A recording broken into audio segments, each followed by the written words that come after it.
Thursday, June 18th. Today on Your Morning Atlantic, first-degree murder trial.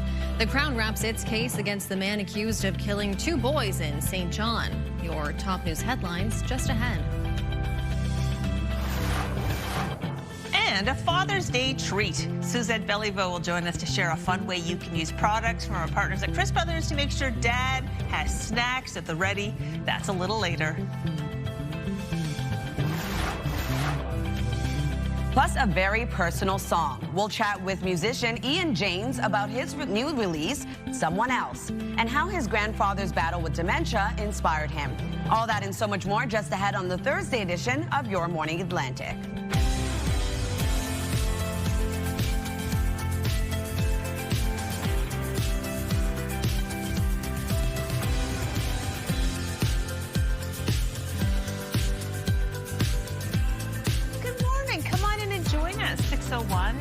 On this Thursday, June 18th. As you can see, we're ready for the big game a little bit later on between Canada and Qatar. That's not until this evening. Yes. That's more than 12 hours from now. Yes. So we don't have to really worry about that. But it's okay to get excited. I know you got late. Oh, first of all, Stephanie Seacoast, you're in for Amanda today. Yeah, welcome back. How are you feeling today, Steph? You know, feeling great, excited for Canada tonight. So excited, we're all in the red, we're ready to go. We're ready to yeah, go. Ready to go, We literally called each other and we're like, we're the red tomorrow. This is a good reminder, too, if you're watching at home and you haven't gotten dressed yet for the day, wear your red. There you go. Yeah, and this set is so red and fun. Thank you. It's an oldie but a goodie. It's fiery. Yeah. Love that energy. Okay, we're going to see some sunshine in the sky today? Yeah, we are. Pretty much the same as yesterday's forecast. Sunshine for much of Atlantic Canada. Beautiful sunrise, as Crystal mentioned, over in Moncton. 11 degrees to start, so a warmer start to the day across much of the maritime region. Newfoundland, Labrador, a bit cooler starting off your day.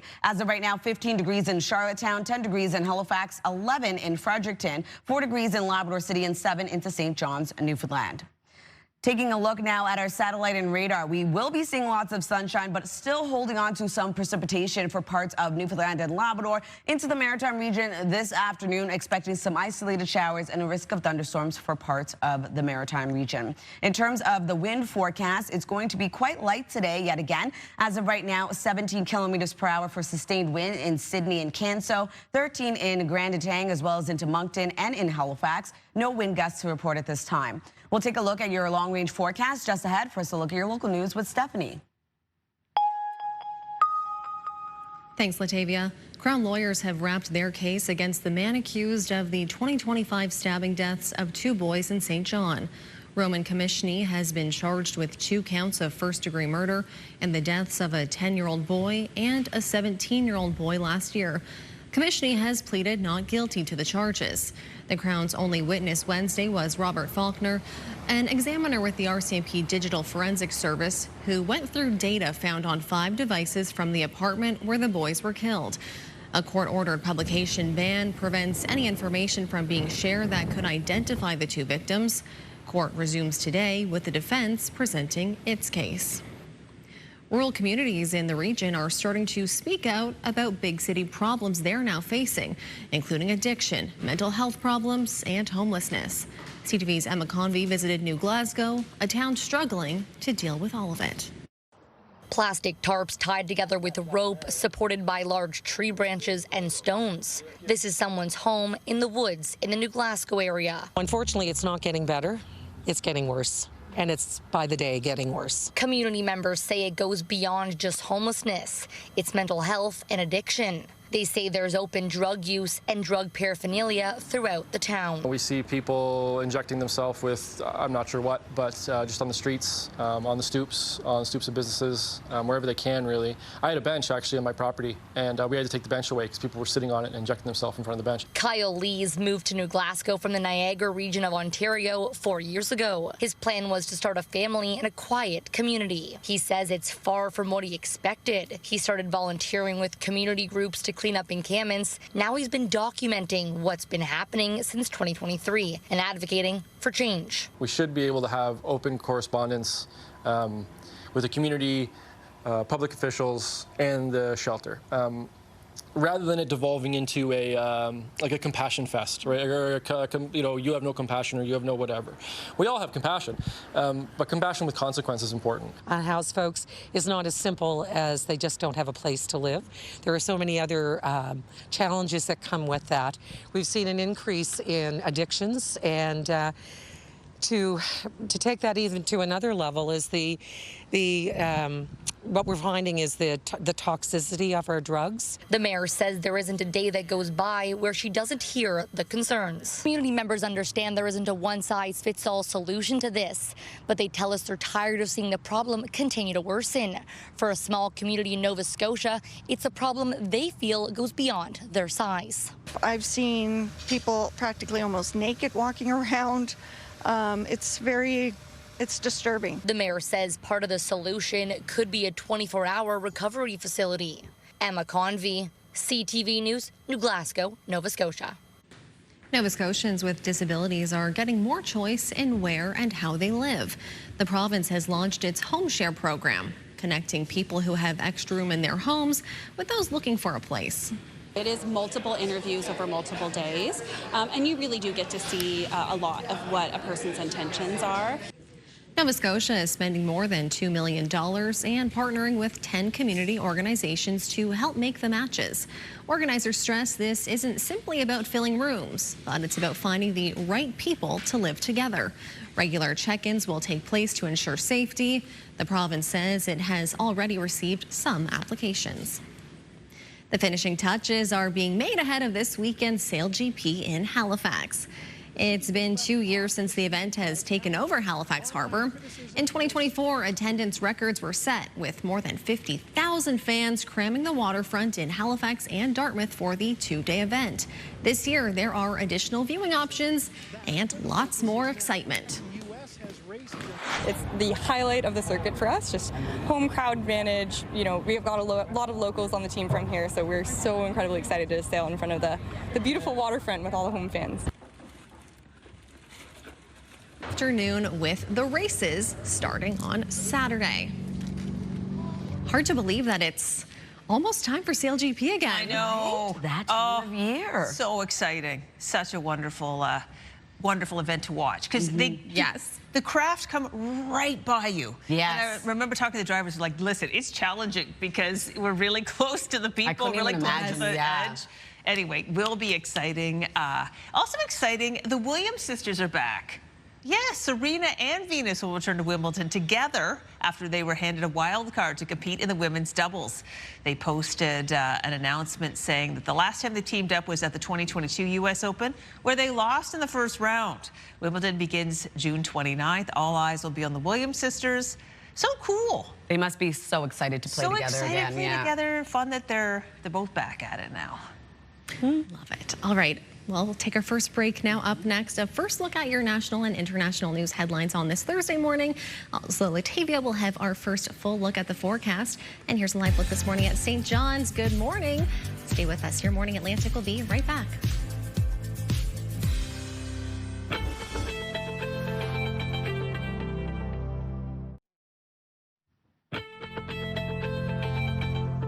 Good morning and welcome back. The time now is 6:11. We're taking a live look at a beautiful sunny start to the day in Halifax near the Armdale Roundabout. Currently 11 degrees as you head out this morning, so not too bad starting off your day for the Maritime region. Much warmer early this morning. Newfoundland, Labrador still holding on to a bit of cooler temperatures starting off your day. 5 degrees in Labrador City with 7 degrees into St. John's, Newfoundland. We're looking at 10 degrees currently in Sydney with 14 in Charlottetown, 9 degrees starting off your day in Fredericton. Over to our forecast timeline. We are going to see sunshine for all three maritime provinces starting off the day, and then expecting increasing cloudiness into the afternoon. Newfoundland, Labrador looking at a chance of showers, a risk of thunderstorms for Labrador. For Newfoundland, looking at periods of drizzle and or shower activity, quite light though in its activity. And then into this afternoon, we're looking at a low chance of isolated showers returning for the northern region of New Brunswick. Parts of Cape Breton Island also seeing a low chance of showers. And then into tonight, we have a system moving in, bringing periods of rain across New Brunswick. All three maritime provinces will be seeing some steadier shower and rainfall activity, taking us into early Friday morning, starting off the day a bit wet as well. If you're wondering about rainfall totals, we are going to see accumulation from this system. Heaviest being 20 to 30 millimeters into St. John, New Brunswick and Campbellton. We're looking at 10 to 20 millimeters for parts of Nova Scotia and across Prince Edward Island. Newfoundland, Labrador still remaining quite light in its rainfall activity. Over to our forecast today for New Brunswick. Daytime highs will range from 15 degrees in Grand Manan up to 24 in Miramichi and Moncton. A mix of sun and cloud today with increasing cloudiness into the afternoon. Still seeing some sunshine into the afternoon, though. And then for the northern region of the province, we do have some isolated showers this afternoon. Evening rain across the province. For Prince Edward Island, daytime highs between 19 to 23. A mix of sun and cloud today. Evening rain and a pretty light wind out of the south, only 15 kilometers per hour. For Cape Breton Island, eastern Nova Scotia, lots of sunshine to start your day. Increasing cloudiness expected into the afternoon. We are going to see a low chance of isolated showers into the afternoon for parts of Cape Breton Island. Other than that, for this part of the province, looking at some evening drizzle and or showers. For the rest of Nova Scotia, daytime highs will range from 18 degrees in Yarmouth up to 23 degrees for Middleton and Kentville. A mix of sun and cloud with increasing cloudiness into the afternoon. Evening drizzle and or showers will move in. And for Labrador City, 22 degrees today with a mix of sun and cloud to start. Scattered showers this afternoon with a risk of thunderstorms. And 11 degrees for St. John's, Newfoundland. Periods of drizzle expected to clear out, leaving sunshine into the afternoon. So that's a look at your weather forecast. Going to throw things over to Stephanie. Thanks, Latavia. Canada's Transportation Safety Board has released a scathing report after the Titan submersible disaster 3 years ago. CTV's Garrett Berry has details on the findings. In July 2021, during one of many missions of the Titan submersible that began in Canada, a Fisheries and Oceans Canada representative boarded the cargo vessel Horizon Arctic to observe the mission. Government was, at the time, considering partnering with OceanGate for scientific research and marine monitoring. But after that mission, that staff member wrote back to others at DFO with serious concerns. The Titan sub was never certified by a regulatory body. It used a rare carbon fiber construction, and OceanGate had no insurance. We have no evidence that those concerns were provided to Transport Canada. They were raised internally within the Department of Fisheries and Oceans. One of many communication breakdowns highlighted by the Transportation Safety Board in a report released today. Worldwide attention came to St. John's after the Polar Prince support vessel lost contact with the Titan in June 2023. A frantic international search found debris from an implosion and human remains 4 days later. These governments all had sort of pieces of the puzzle about the Titan's operation, but nobody managed to connect all of these pieces together and be able to essentially identify the nature of that operation and the risks that it presented. The TSB makes it clear that this isn't a totally unique situation. There are lots of small commercial vessels across the country that do not see oversight by Transport Canada. The board wants authorities at Transport Canada to start making a new policy that would capture some of those small but risky vessels. The TSB wrote that OceanGate received no oversight, despite a series of dives and tests working with Canadian vessels over the course of 2 years. Transport Canada has 90 days to respond to recommendations. Garrett Berry, CTV News, St. John's. BC's safety regulator has found electrical non-compliances after 12 school children were injured at a water park. The attraction will stay closed until the issues are fixed. The grade 6 and 7 students were at the park Monday on a school trip when they were hurt after touching a railing. Chilliwack RCMP say the incident was not the result of deliberate human action. Team Canada is back in action this evening in Vancouver when it faces Qatar. And Canada's head coach Jesse Marsh says Captain Alphonso Davies will be available for tonight's World Cup. The 25-year-old star player has been working his way back from a hamstring injury and was not able to play in Canada's first game last Friday. Davies has been in return to play protocol since joining Team Canada at the end of May. Canada plays tonight at 7 o'clock local time. Sticking with some sports news this morning, the Toronto Maple Leafs have hired a new head coach. Jim Hiller is the 41st coach in franchise history. The 57-year-old served as the head coach of the Los Angeles Kings from 2023 to this year, and he actually served as an assistant coach in Toronto from 2015 to 2019. A quick break now. When we return, your must-see moment from our colleagues at TSN. Your Morning Atlantic will be right back.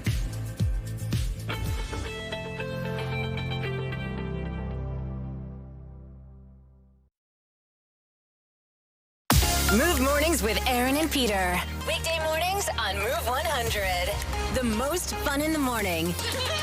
And home of the $1,000 minute. Only on Move 100 Halifax.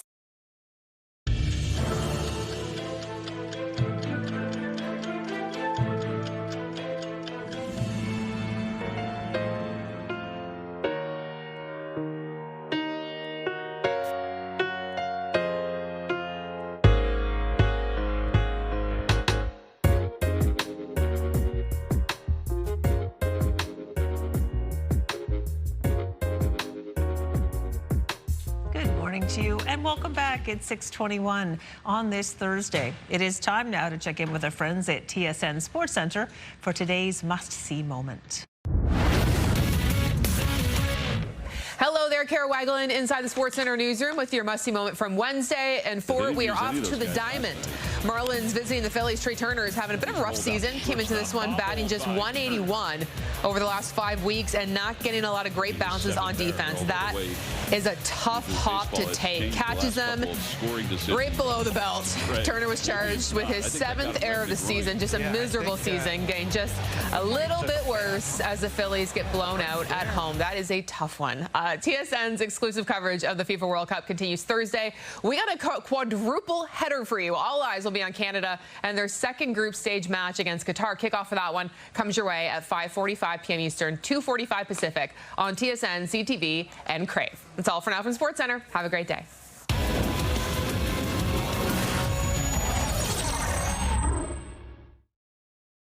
This TSN must-see moment brought to you by J.R. Rahe's Furniture and Appliances. And now we'll take a look at your business headlines from our colleagues over at BNN.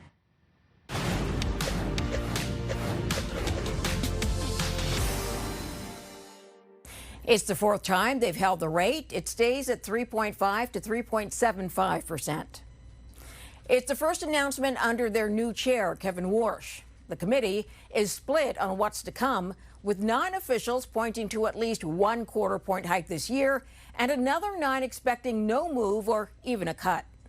Shares of MDA Space gained close to 4% today. The Canadian company makes low-orbit satellites. Shares had been hit on Friday after that massive SpaceX IPO. Elon Musk's company also makes those satellites. SpaceX stock is down today about 5% to $191 US, but it's still well above the IPO price of $135 US. A BC mining company has hired former U.S. Secretary of Homeland Security, Kristi Noem. Nova Red Mining says she will support its mission to use AI to help find critical mineral opportunities. Noem served as secretary for about a year before coming under fire for aggressive immigration crackdowns. Here are the closing numbers for the day. The Canadian dollar is down to 70.84. West Texas Intermediate down to 70.61. Western Canadian Select is down over $5 to 62.14. And the TSX lost 264 points today. Those are your business headlines. I'm Marilla Fernandez. Well, those are not great numbers. No, I was like, yikes. So let's bring everybody up a little bit with a chance to win a contest, all right? Time to remind you about a chance to win a wonderful prize thanks to our partners at Kent. You could be whipping up gourmet pizzas on your back deck in this month's Kent Big Bucket giveaway. So you could win a sweet uni pizza oven, cover, and pizza peel, perfect for entertaining or just hanging out this summer. Enter to win by going to ctvatlantic.ca or using that QR code. The winner will be announced June 26th. That's next Friday, so good luck to you. All right, now we're going to take a look at our 3-day forecast. For New Brunswick, 24 degrees today. Lots of sunshine to start, increasing cloudiness. We do have a low chance of isolated showers this afternoon for the northern region, and then seeing evening rain right across the province. Cooling down to end off the work week on Friday with a high of 20. Scattered showers and a risk of thunderstorms to start the day. Will clear out, though, for parts of the province, leaving a mix of sun and cloud, and then cooling down further on Saturday into the weekend. 18 degrees, a mix of sun and cloud. Scattered showers expected to arrive into the afternoon. For Nova Scotia, 24 degrees today, so still remaining above seasonal for our daytime highs. A mix of sun and cloud. We do have evening drizzle. Also going to see a chance of showers for parts of Cape Breton Island this afternoon. Only around a 30% chance of it happening, though. And then on Friday, to end off the work week, 23 degrees. Isolated showers and or drizzle to start the day. Will clear out, leaving a mix of sun and cloud. 22 degrees for Saturday. So into the weekend, we will be holding on to sunshine, but also seeing the return of some isolated showers for mainland Nova Scotia. For Prince Edward Island, 23 degrees with a mix of sun and cloud today. We will be seeing rain move in across the island into the evening. On Friday, 22 degrees is your daytime high. We are looking at periods of rain to start your day. Will clear out, though, leaving sunshine into the afternoon right across the island. And then into the weekend on Saturday, it is cooling down below seasonal at 15. And we do have scattered showers returning across the island. Time now is 6:25. We'll be right back. Stick with us.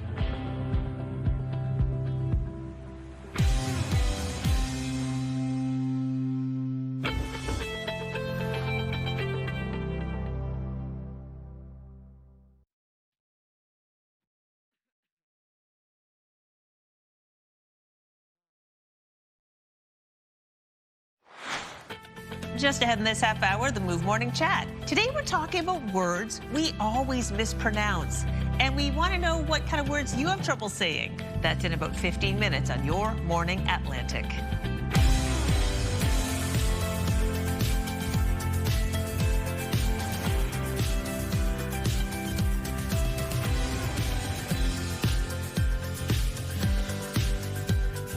Good morning and thanks for being with us on this Thursday morning, just before 6:30 right now for much of the region. And now that has me thinking, question of the day. Yeah. Because it's, you know, working in this industry in particular, we try so hard to make sure we pronounce everything correctly. Yes. So that's a tough one. It's a tough one. And we're not talking about place names. It is true. Like place names are tough sometimes. Yes. Because sometimes they may be pronounced a different way. Whenever I'm in doubt, I try to find a business in the community. And I'll call and say, hi, I'm from CTV. I just want to know if I could pronounce the community properly. And then they'll tell me. Absolutely, and nobody's ever hung up on me yet, so. No, they usually want you to say it correctly. Yeah, exactly. Right? Thanks for calling. Can you think of a word offhand that you mispronounce? I can't think of a word offhand. I'll have to sit on that one and try. But yeah, that's a tough one. It is, yeah. It is a tough one. Anyway, it's going to be a fun conversation. I heard a little birdie tell us we're headed to McAdam to look at the trains. Are we? Yes, we are. Oh my gosh, it looks so pretty today. Oh, it's gorgeous over there. It's a beautiful start to the day for the Maritime region. Lots of sunshine early this morning. We will be holding on to some sunshine into the afternoon. Currently 10 degrees in your area, so not too bad to start. It is warmer for the Maritimes early on. We are going to see those temperatures still remain seasonal to above seasonal for those daytime highs. But we do have a bit of precipitation that will be moving in for parts of the region. I'll break that down in just a second. We're going to take a look at our current temperatures. And as you head outdoors this morning, as I mentioned, light layers needed if you need layers at all. As of right now, it is 9 degrees in Fredericton to start your day, 14 in Charlottetown, 11 degrees in Halifax with 10 in Sydney, a bit cooler in St. John's, Newfoundland at 7 degrees. For Newfoundland and Labrador, we are looking at a chance of showers this afternoon. Periods of drizzle to start your day for Newfoundland will clear out, leaving sunshine into the afternoon. And then for the Maritime region, a sunny start to your day, increasing cloudiness into the afternoon, and a low chance of showers expected for parts of northern New Brunswick and Cape Breton Island.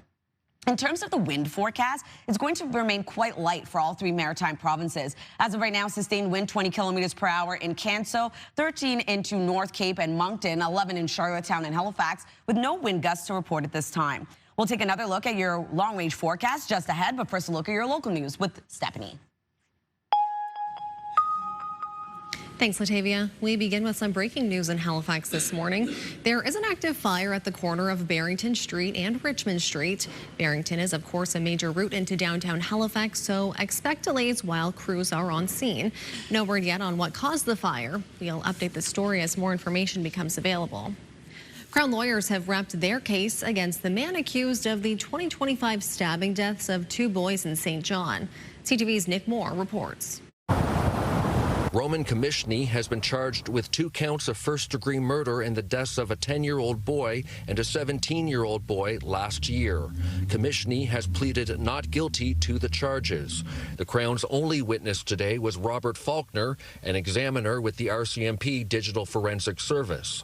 The day was spent going over several pictures, emails, videos, text messages, and screenshots found on 5 devices that were seized. Prosecutors asked Faulkner to validate the timestamps of evidence found on the devices, and jurors had copies of the evidence in front of them. A court-ordered publication ban prevents any information from being shared that could identify the 2 victims. Another court ruling has allowed media to report that this case is connected to an alleged case of domestic violence. The Crown wrapped up its case late this afternoon. So while the Crown has wrapped up its case and will not be calling any more witnesses, court will resume tomorrow when it will be the defense's turn to present its evidence. Nick Moore, CTV News, St. John. A Halifax man is getting a new trial on one of his 2 separate murder convictions. Adam Drake was found guilty of first-degree murder for the 2016 shooting death of Tyler Kaiser, but in a 2-to-1 decision handed down yesterday, the Nova Scotia Court of Appeal overturned the decision and ordered a new trial. The identity of the shooter was the central issue at the original trial, with the key Crown witness the only one to identify Drake. It's not clear if the Crown will proceed with another first-degree murder trial.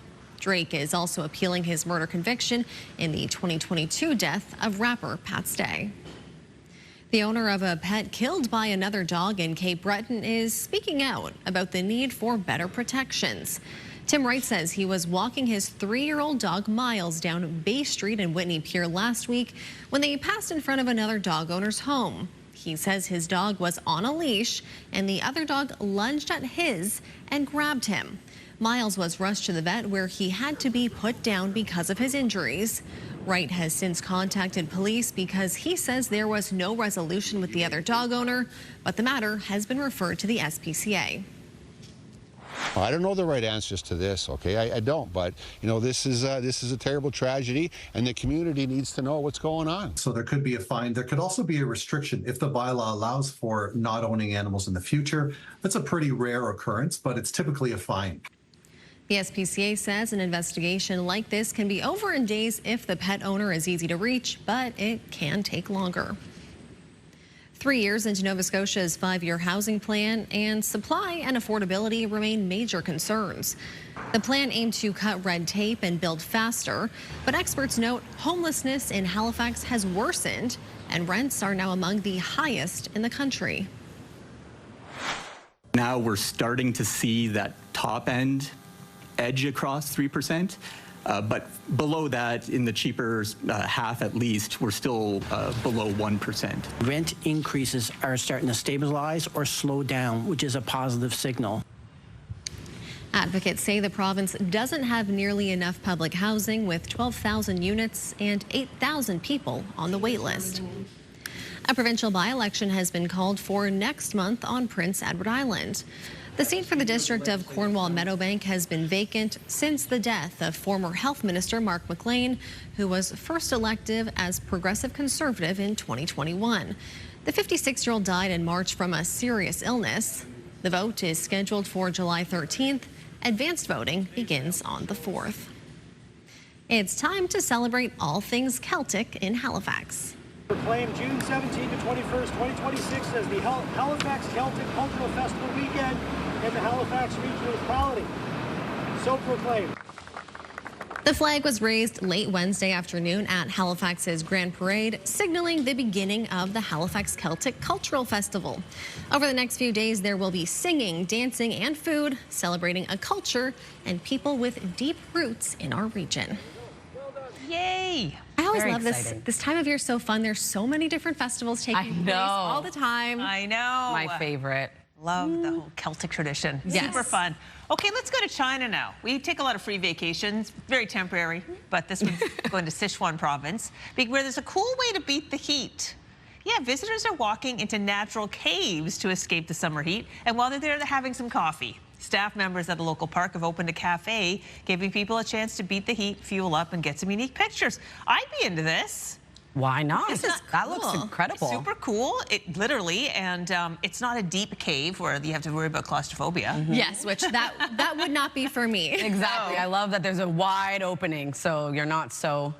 Plus, nice and cool in there. Then you have your little warm coffee. Yeah, great views. Yeah. I love it. Let's have a coffee around the world. Have fun. I know, but it tastes better in a cave. Definitely. Hopefully we can find out. Put it on the list. All right, guess what? The 2026 FIFA World Cup now in full swing. Canada plays Qatar in Vancouver at 3 p.m. local time. So that's 7 p.m. Atlantic time, 7:30 for Newfoundland and Labrador. So CTV, TSN, and Crave is your home for coverage of every game during the 5-week tournament. That will impact our shows on certain days. Today's one of, no, today won't be one of those days because of the timing. But we'll check to be sure. CTV News at 5 and CTV News at 6. Those newscasts will move to CTV2. The link will be the QR code on the screen, or go to ctvnewsatlantic.ca. And you know, that being said, I'm going to be honest, I'm not exactly sure if it does impact programming today. I'll find out for the next newscast, but there might be a pre-show, in which case it would move things along. So yes. We'll find out. Yes. Yeah. Okay. All right, well, still ahead, your entertainment headlines, but next, the Move Morning Chat. Today, we want to know, what's a word you always mispronounce? Stay with us. Your Morning Atlantic will be right back.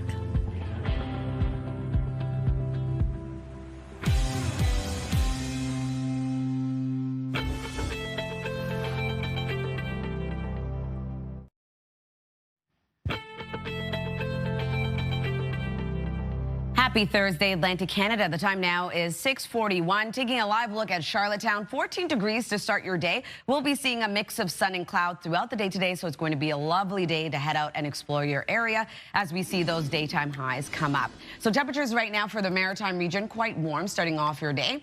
11 degrees in Halifax with 10 in Sydney, a bit cooler at 9 degrees in Fredericton, 5 degrees in Labrador City, and 8 degrees over in Gander. We do have a bit of precipitation in the forecast yet again, looking at a chance of showers across much of Labrador, a risk of thunderstorms into the afternoon, and then for parts of Newfoundland, looking at a chance of drizzle and or showers starting off your day and will continue into the afternoon.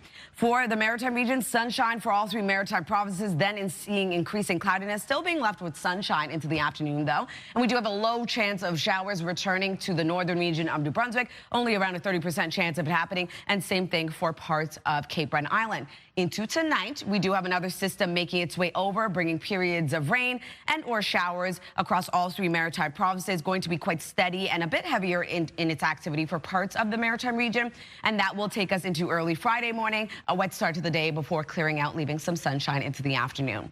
If you're wondering about rainfall totals, the heaviest being 20 to 30 millimeters for St. John, New Brunswick, Edmundston, and Campbellton, 10 to 20 across Prince Edward Island, and 10 to 20 millimeters expected for mainland Nova Scotia and into the Tri-County area. Now, Newfoundland and Labrador are going to see trace amounts for those provinces.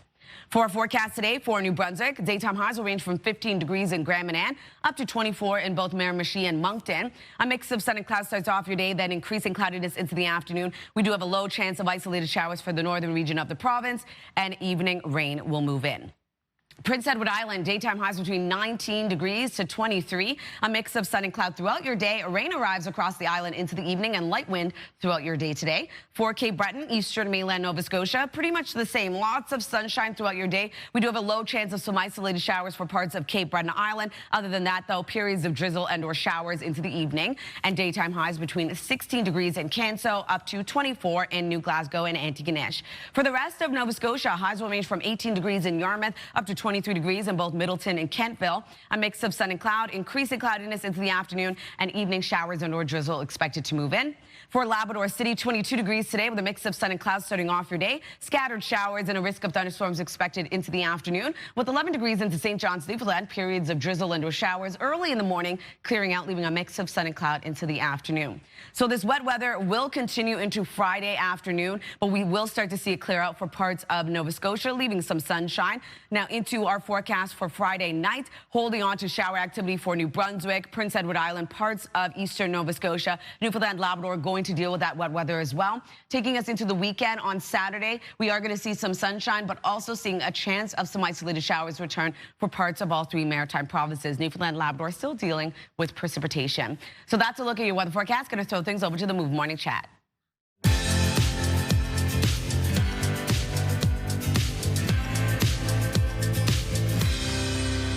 now for the Move Morning Chat with Aaron and Peter. This morning, we're asking you, what is a hard word for you to say? Specifically, whoa, there you go. What is a word you cannot pronounce to save your life? Clearly, I'm kicking this one off, but Aaron, we're going to give the floor to you. Latavia, that was perfect timing. Thank you for that. This all started, it was recently my girlfriend's birthday, and I bought her these Nanaimo bar cookies, and we were dying laughing because she cannot say Nanaimo if her life depended on it. I think she says Nainomi, and then I was trying to teach her how to say Nanaimo, and then I got so messed up that I'm saying Naomi. I can't even say it anymore. Anyway, this is what got us into the conversation. Peter was so kind to point out that the word that I can never say is brewery. Oh, yeah, that's a tricky one. Like if you're going to a brewery, I just say it like brewery. Like I just have to say it fast because I cannot say it for my life. I've got a word that has only been recently. There are basically two words, and I can't say either of them, and I also get them mixed up. The words are, and I'm going to go slowly here, formerly and formally. Okay. And I get the two of them mixed up, and I can hardly say either of them. Specifically, this comes up when I'm trying to tell someone where I work. I work at Move 100, formerly C100. And I have to come like almost to a full stop to get those words out in any way that, and if I don't come to a full stop, I'm going, oh my goodness, did I just say that wrong? Did I say formally C100? No. Anyway, that's just been, I think, in the last few years that I've realized, oh my God, I can't say that. That's funny. For me, I think it's Worcestershire sauce, but that is because I actually did, like, I could never say it. I would just, Worcestershire sauce or something. Yeah. And I actually spent time, like, studying it a couple weeks ago. I think it's Worcestershire sauce. The viewers can call me out on that, but that one's a tough one for me. Absolutely. It's hard. I love that we all like speak for a living and yet we're struggling with words. At least I feel like I'm not alone because, yeah, as you just heard for the intro, I can barely put together words these days. Basically my whole life. Raised in Canada, only speak English, but yet can barely speak the language. Well, it's because you're exhausted these days with twin boys running around and these hours. That's my excuse today. But before, I don't know what's going on. I come from a family of immigrants, so there you go. That's what I'm going to blame it on. Well, we speak broken English at home. This is a great one. There are those certain words that are difficult to pronounce. So we want to hear from you. What are those words that trip you up, that you can't pronounce to save your life? Let us know at 10-400. We'll all have a little enunciation lesson at the end of the show.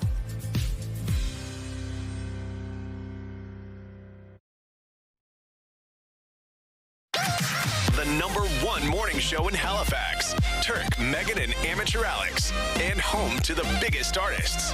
Halifax's #1 hit music station. 101.3 Virgin Radio.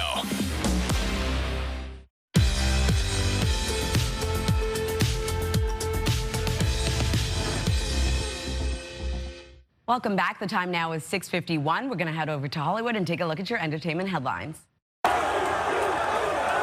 New York Knicks fans will be in an Empire state of mind today. Alicia Keys closes out the team's championship parade celebration at New York City Hall. Comedian Nikki Glazer is stepping into a new role. Glazer will be joining the voice cast of Steps, a new animated film for Netflix. She joins a cast that includes Bette Midler and Ali Wong. Steps premieres on Netflix later this year. Come up to the lab and see what's on the slab.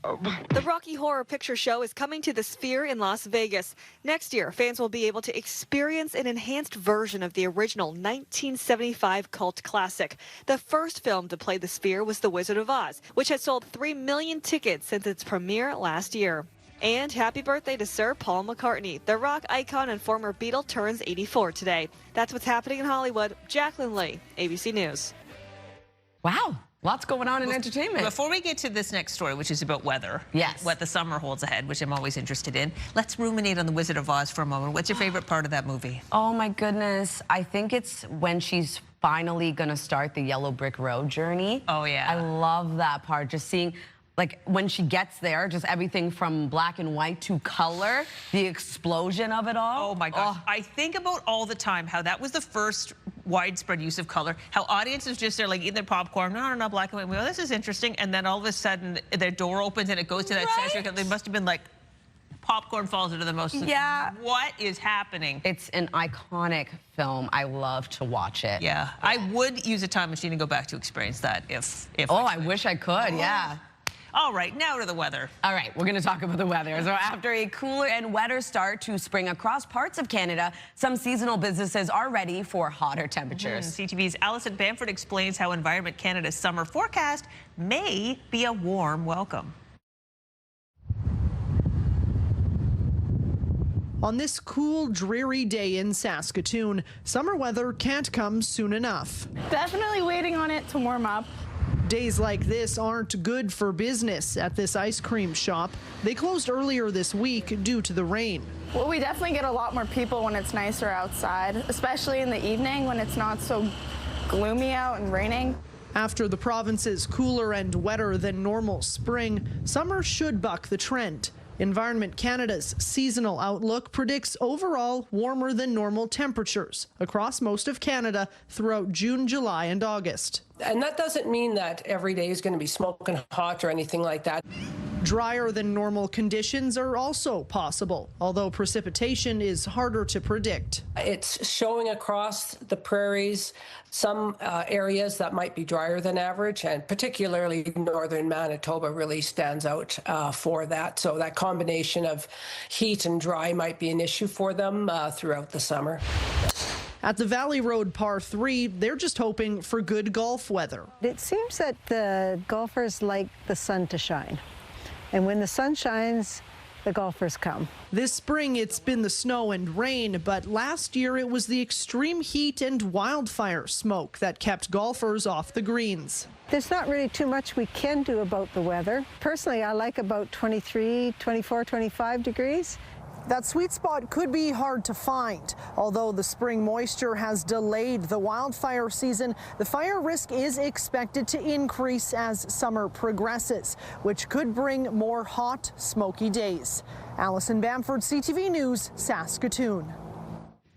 Happening now, Crown lawyers have wrapped their case against the man accused of the 2025 stabbing deaths of 2 boys in St. John. The defense will begin presenting its case today. A new home share program in Nova Scotia is hoping to provide more housing options for those living with disabilities. And the finishing touches are being made ahead of this weekend's Sale GP in Halifax.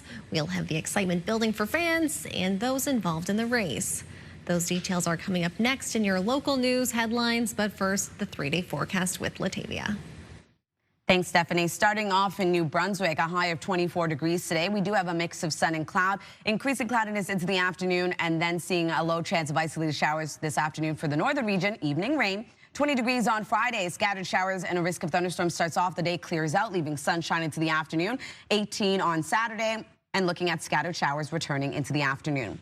For Nova Scotia, 24 degrees today, lots of sunshine. We do have a low chance of isolated showers expected for the parts of Cape Breton Island. Evening drizzle. 23 degrees on Friday. Isolated showers will clear, leaving sunshine. We do have a mix of sun and cloud on Saturday. Isolated showers for mainland Nova Scotia. Prince Edward Island, 23 degrees today with a mix of sun and cloud. Evening rain. Rain will start off the day on Friday, clearing out, leaving a mix of sun and cloud. Cooling down to 15 degrees on Saturday with scattered showers across the island.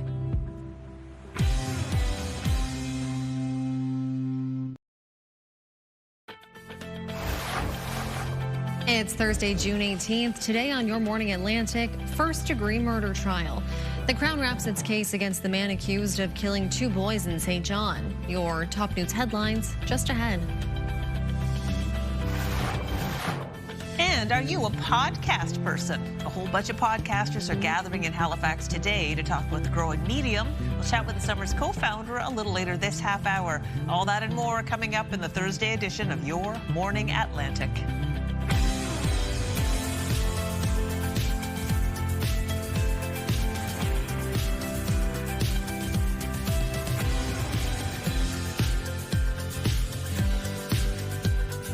Good morning, Atlantic Canada. Thank you so much for joining us. The time now is 7 o'clock, June 18th, inching towards the weekend. Oh, yeah, we're nearly there. Inching towards summer. That is very true, too. Summer solstice is this Sunday. Is it? Yeah, 5:24 a.m., I believe. Whoa. Yeah. Oh, that's exciting. Bringing in Father's Day. Yeah. Yeah.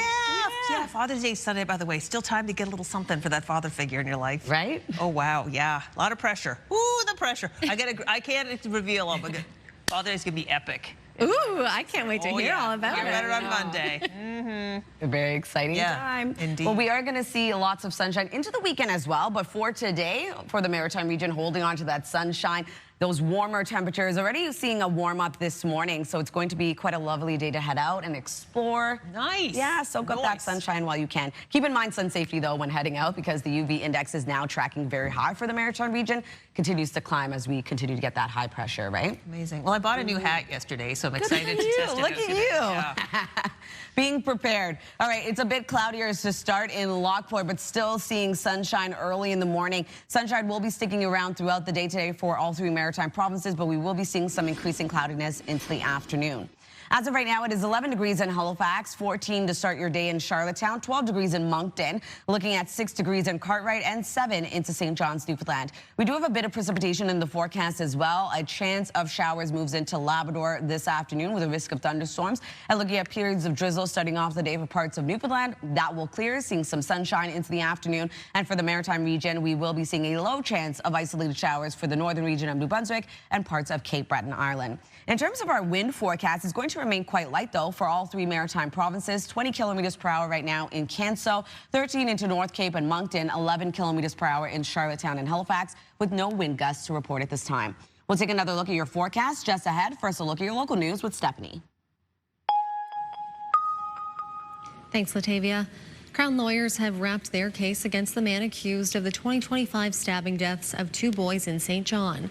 Roman Komishny has been charged with 2 counts of first-degree murder in the deaths of a 10-year-old boy and 17-year-old boy last year.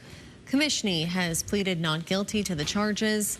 The Crown's only witness Wednesday was Robert Faulkner, an examiner with the RCMP Digital Forensic Service, who went through data found on 5 devices from the apartment where the boys were killed. A court-ordered publication ban prevents any information from being shared that could identify the 2 victims.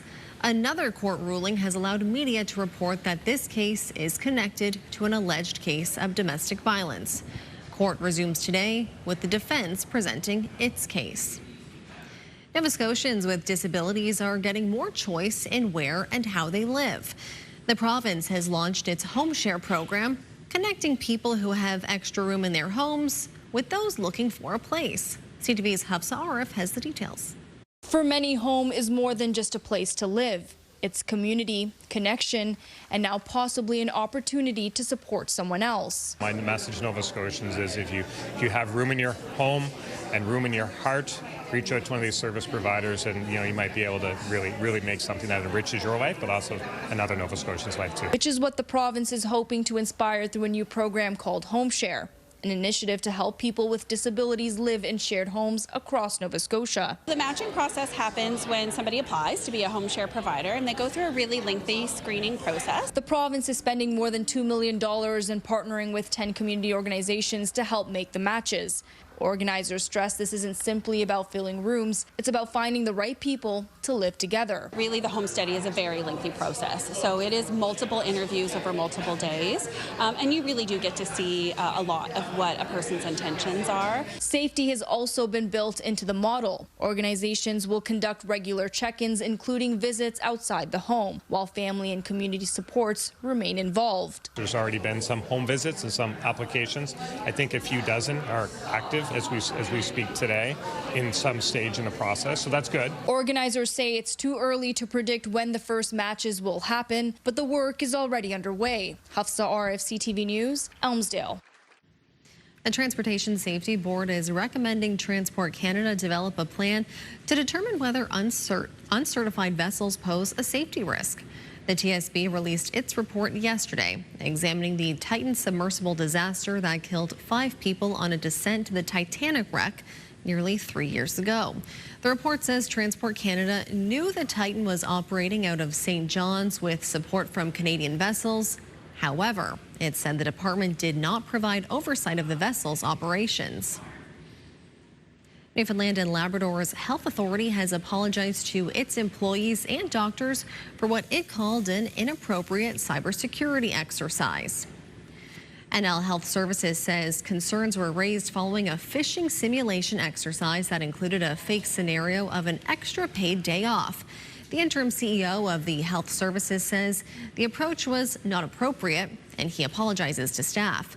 Ron Johnson says they're reviewing how future cybersecurity exercises are developed and delivered.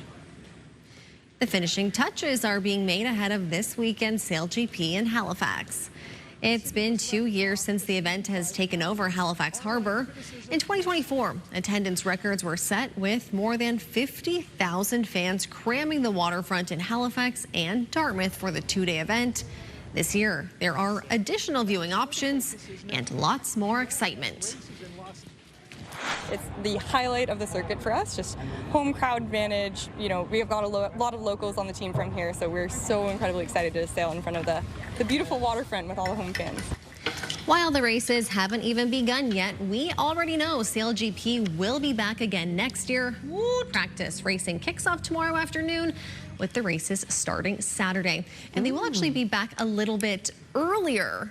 Next year, they'll be back in May 2027. Really? Interesting. Okay, well, I think the weather should be a little more pleasant for the viewers. Oh, yeah. Yes. Spectators, if you will. But I don't know what it's like. I know they have a lot of like proper equipment, but interesting. There could be stronger winds in May, and which might help. Which will probably be good, yeah. All right, let's. That's very exciting. FIFA World Cup, very exciting too. Canada plays Qatar in Vancouver, 3 p.m. local time, so 7 p.m. in the Maritime, 7:30 Newfoundland and Labrador. CTV, TSN, and Crave, you're home for coverage of that game and every other game during the 5-week tournament.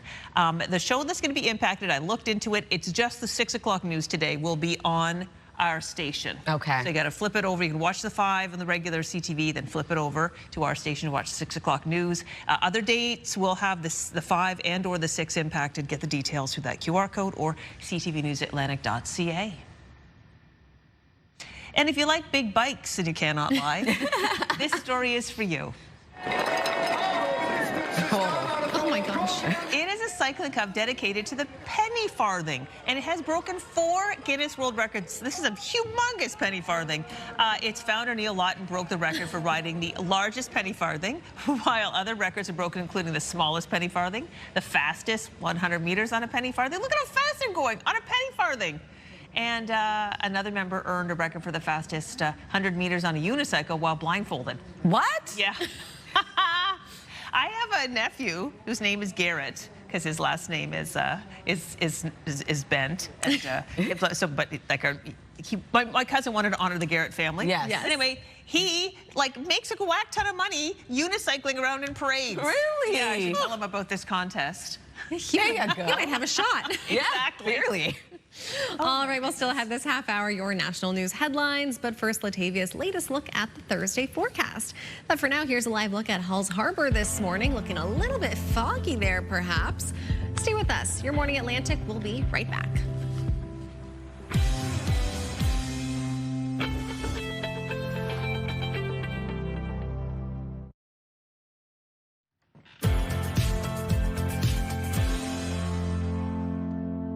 Good morning and welcome back. The time now is 7:12. A foggy start to the day over in St. John, New Brunswick. And you see the ferry has currently docked. As of right now, it is 11 degrees as you head outside. We are expecting sunshine as fog dissipates, clouds clear, and we will be seeing beautiful sunshine for much of the region today. Weather is brought to you by Cummins Trusted Home Standby Generators. It is now 13 degrees in Halifax as well as into Sydney. 15 degrees starting off your day in Charlottetown with 12 degrees in Fredericton, 6 degrees in Cartwright, and 5 degrees over in St. Anthony.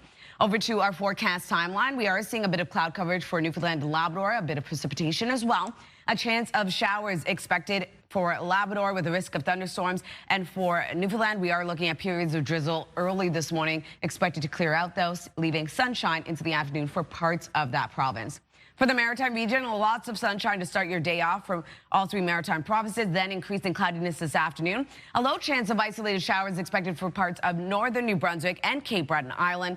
And that takes us into this evening. We do have another system making its way over. Periods of rain and or steady showers expected for all 3 Maritime provinces. So a wet start to the day on Friday, but we will be seeing a bit of that precipitation clear out into the afternoon. If you're wondering about rainfall totals, the heaviest for New Brunswick being 20 to 30 millimeters into St. John, New Brunswick, Edmundston, and Campbellton, 10 to 20 across Prince Edward Island, and for mainland Nova Scotia into the Tri-County area, also seeing around 10 to 20 millimeters. For Newfoundland, Labrador, going to remain quite light in its activity. For a forecast today for New Brunswick, daytime highs will range from 14 degrees in Grand Manan up to 25 degrees in Moncton. A mix of sun and cloud to start your day, then increasing cloudiness into the afternoon. A low chance of showers expected for parts of northern New Brunswick, and looking at periods of rain across the province into the evening. For Prince Edward Island, highs between 17 degrees in Surrey up to 24 in Summerside and Charlottetown. A mix of sun and cloud throughout your day today. Rain arrives across the island into the evening and light wind throughout your day. For Cape Breton, eastern Nova Scotia, daytime highs will range from 16 degrees in Canso up to 26 degrees in New Glasgow. We are going to see sunshine, increasing cloudiness this afternoon, and also a low chance of isolated showers this afternoon for parts of Cape Breton Island. Evening periods of drizzle and or showers for this part of the province. For the rest of Nova Scotia, also starting off the day with lots of sunshine, increasing cloudiness also expected this afternoon. Evening drizzle with daytime highs between 19 to 24 degrees.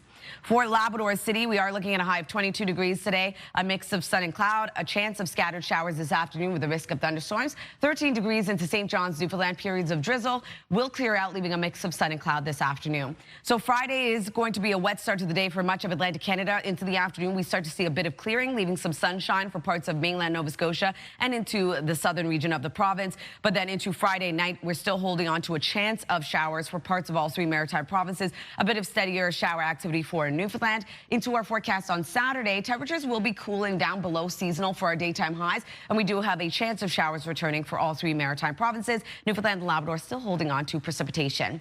That's a look at your weather forecast. Going to throw things over to meteorologist Kaylin Mitchell.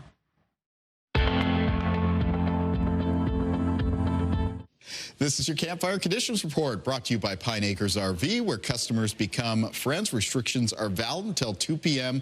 on June 18th. And campfires are currently permitted in the province of New Brunswick. For Nova Scotia, campfires are currently allowed for most of the province between the hours of 7 p.m.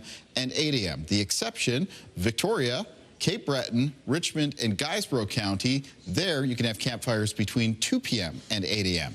Campfires are currently allowed for Prince Edward Island, with domestic brush burning permitted between the hours of 2 p.m. and 8 a.m. Now, there may be some additional municipal restrictions and bylaws that apply, so to be sure to check in on those. Canada's population dropped in the first 3 months of this year. A major reason for the decrease? Immigration. CTV's Annie Bergeron-Oliver examines the factors and the implications. Meet Kumar Patak came to Canada from India 13 years ago as an international student looking for new opportunities. In the years since, he's become a Canadian citizen and a business owner. But for many of his friends, the ending hasn't been as happy. Canada has been shutting down their borders for us, and there's a lot of new challenges for the students. They're not getting their work permits on time. They're getting expired soon, and there are a lot of new workers not getting their papers done in time. According to Statistics Canada, the population dipped by about 55,000 people in the first 3 months of 2026. A big reason, a 20% drop in the number of permanent immigrants from around 104,000 in Q1 of 2025 to just over 83,000 in Q1 of 2026. A reflection, immigration lawyers say, of the federal government's lower immigration targets and longer processing times. Canada is becoming a less attractive destination overall. We're also seeing a number of our permanent resident population are actually leaving Canada. We're experiencing higher rates of attrition than we ever had. Those immigration cuts mean the arrival of newcomers is no longer propping up population growth that continues to be dragged down by declining fertility rates. Canada as a country, we've been experiencing declining fertility for the past few decades. The baby boom was a blip in terms of that increased fertility level. Since then, we've been on that downward trajectory. If this trend continues, economists say economic growth could be impacted. Statistics Canada says this is based on preliminary data and that final numbers will be available in September. A key report from a special parliamentary committee is recommending against the expansion of medical assistance in dying for those suffering from mental health issues. CTV's Abigail Beeman reports. Since I was 11, I've wanted to die. Living in poverty with anxiety, PTSD, borderline personality, and major depressive disorders among his diagnoses, Mitchell Tremblay is torn over the Parliamentary Committee's recommendation to indefinitely exclude people from accessing medical assistance in dying if the sole reason is mental illness. 5 years ago, I was cheering only for this expansion. This is all I wanted. And now today, I'll tell you, 75% of me thinks this is a win, that we're saving lives. The majority of the Special Parliamentary Committee and experts agree. MAID should never be made available for people with mental illness. I say that as someone who is himself a suicide survivor and might not be here had the expansion that's set to come into law been on the books 15 years ago. There are dissenting views also, with the July 11th deadline. If you're comfortable with you and your family and your medical professions, then the rest of us should just butt out. It's not our life. It's not our choice. Meanwhile, Tremblay faces an eviction threat. Frightened, he's bracing to be homeless for the 8th time. That's linked to the 25% of him unhappy to potentially lose MAID as an option. I'm terrified, and to take that option off the table from me, I get angry and I get scared, and I see that in a lot of the people that I'm talking to every day on social media. And there isn't any kind of a solution for it other than more support. Yet Tremblay says he's feeling more hope than usual, that perhaps society will finally recognize supports needed for vulnerable people. All these things add up, and what people feel is that they're not worth it. The government will decide whether to legislate the change. The Justice Minister won't commit to a timeline for next steps, saying it will take at least several weeks to digest the report. Abigail Beeman, CTV News, Ottawa. We'll take a short break now. Much more to come this morning on Your Morning Atlantic. Stay with us.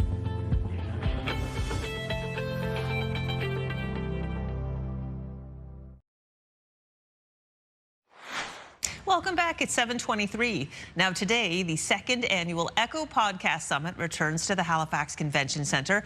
It's known as Atlantic Canada's leading podcast event, and this year's theme is community. Experts say community-driven podcasts are thriving because they're built around identity and shared values, not just topics. Here to talk podcasts and the one-day event is the co-founder of Podstarter, Reese Waters. Good morning, Reese.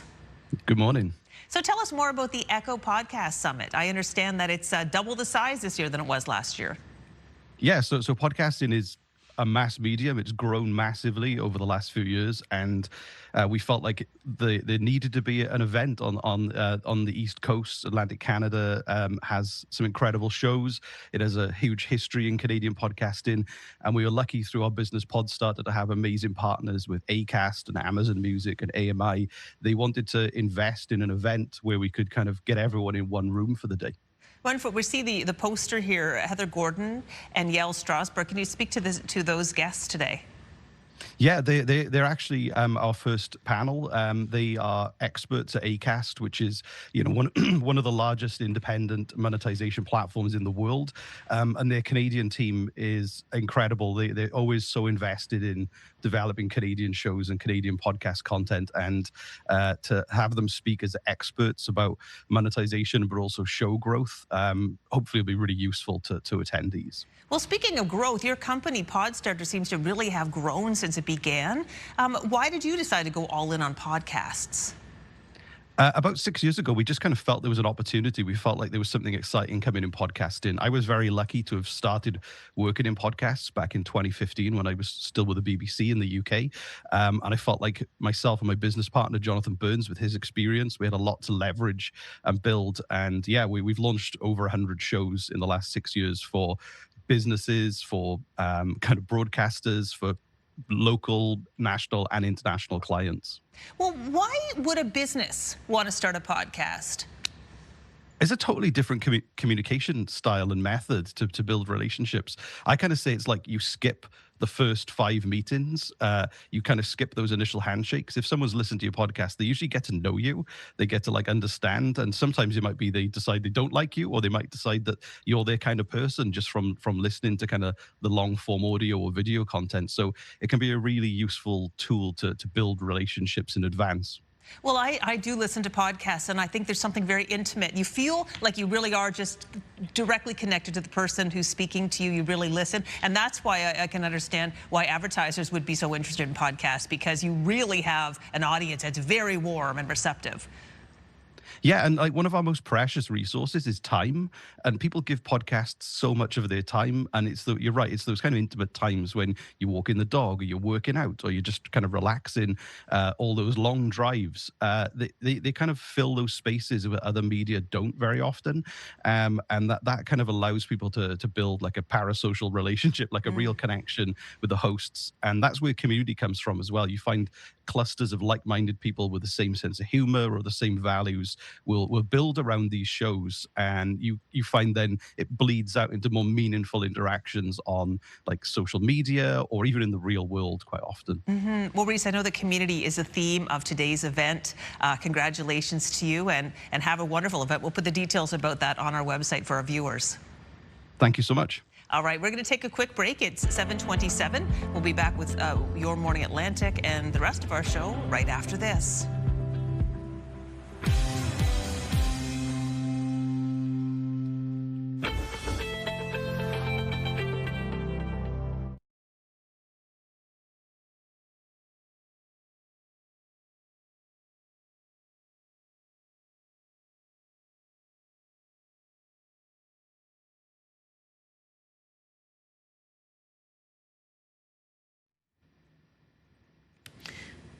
All right.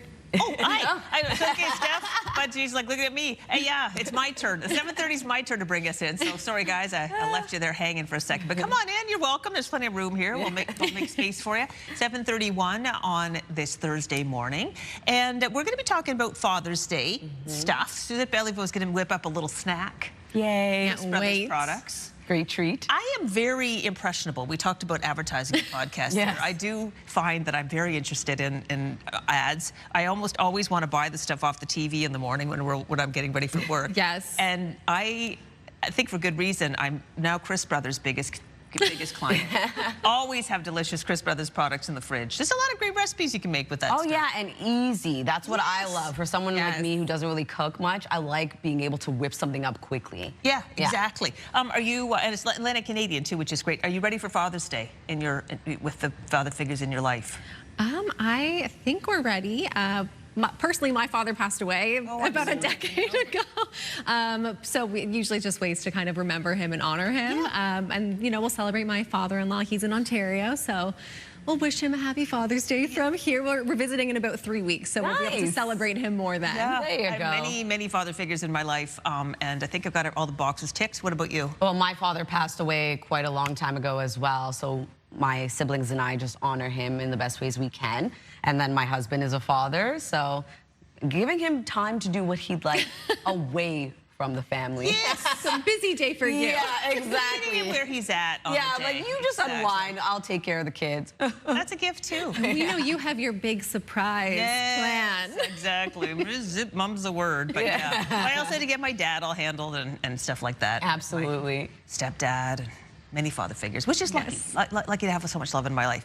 Okay, so we are also lucky with the weather today. We're starting off sunny. We are. We have sunshine for the Maritime region today and a warmer start to the day. We are going to see increasing cloudiness into the afternoon, but still seeing sunny breaks for much of the Maritimes. A low chance of some showers expected to pop up, and Newfoundland and Labrador seeing some wet weather as well. But it's going to be a lovely day to head out and soak up that sunshine. Keep in mind sun safety when you do so, because we are seeing the UV index very high for much of the Maritimes. In terms of our current temperatures, already beginning to see a warm up. We'll take a look at that graphic in just a second. 12 degrees starting off your day in Fredericton, 15 right now in Charlottetown, with 13 degrees in Halifax, 6 degrees over in Cartwright, and 8 degrees into St. John's, Newfoundland. A chance of showers will move in for parts of Labrador, and then for Newfoundland, looking at periods of drizzle early in the morning. We'll clear out for parts of the province, leaving some sunshine. And then for the Maritime region, a low chance of isolated showers returns this afternoon for the northern region of New Brunswick and parts of Cape Breton Island. In terms of our wind forecast, going to remain light for all 3 Maritime provinces today. As of right now, 15 kilometers per hour for sustained wind in Canso, 11 in St. John, New Brunswick. No wind gusts to report. We'll take another look at your long-range forecast just ahead. First, a look at your local news with Stephanie. Thanks, Latavia. Crown lawyers have wrapped their case against the man accused of the 2025 stabbing deaths of 2 boys in St. John. Roman Commishney has been charged with 2 counts of first-degree murder in the deaths of a 10-year-old boy and 17-year-old boy last year. Commishney has pleaded not guilty to the charges. The Crown's only witness Wednesday was Robert Faulkner, an examiner with the RCMP Digital Forensic Service, who went through data found on 5 devices from the apartment where the boys were killed. A court-ordered publication ban prevents any information from being shared that could identify the 2 victims. Another court ruling has allowed media to report that this case is connected to an alleged case of domestic violence. Court resumes today with the defense presenting its case. A Halifax man is getting a new trial on one of his 2 separate murder convictions. Adam Drake was found guilty of first-degree murder for the 2016 shooting death of Tyler Kaiser. But in a 2-to-1 decision handed down yesterday, the Nova Scotia Court of Appeal overturned the decision and ordered a new trial. The identity of the shooter was the central issue at the original trial, with the key Crown witness the only one to identify Drake. It's not clear if the Crown will proceed with another first-degree murder trial. Drake is also appealing his murder conviction in the 2022 death of rapper Pat Stay. The owner of a pet killed by another dog is speaking out about the need for better protections. CTV's Ryan McDonald has this story. It's been a week since Tim Wright's dog, a 3-year-old Maltipoo named Miles, was attacked and later died.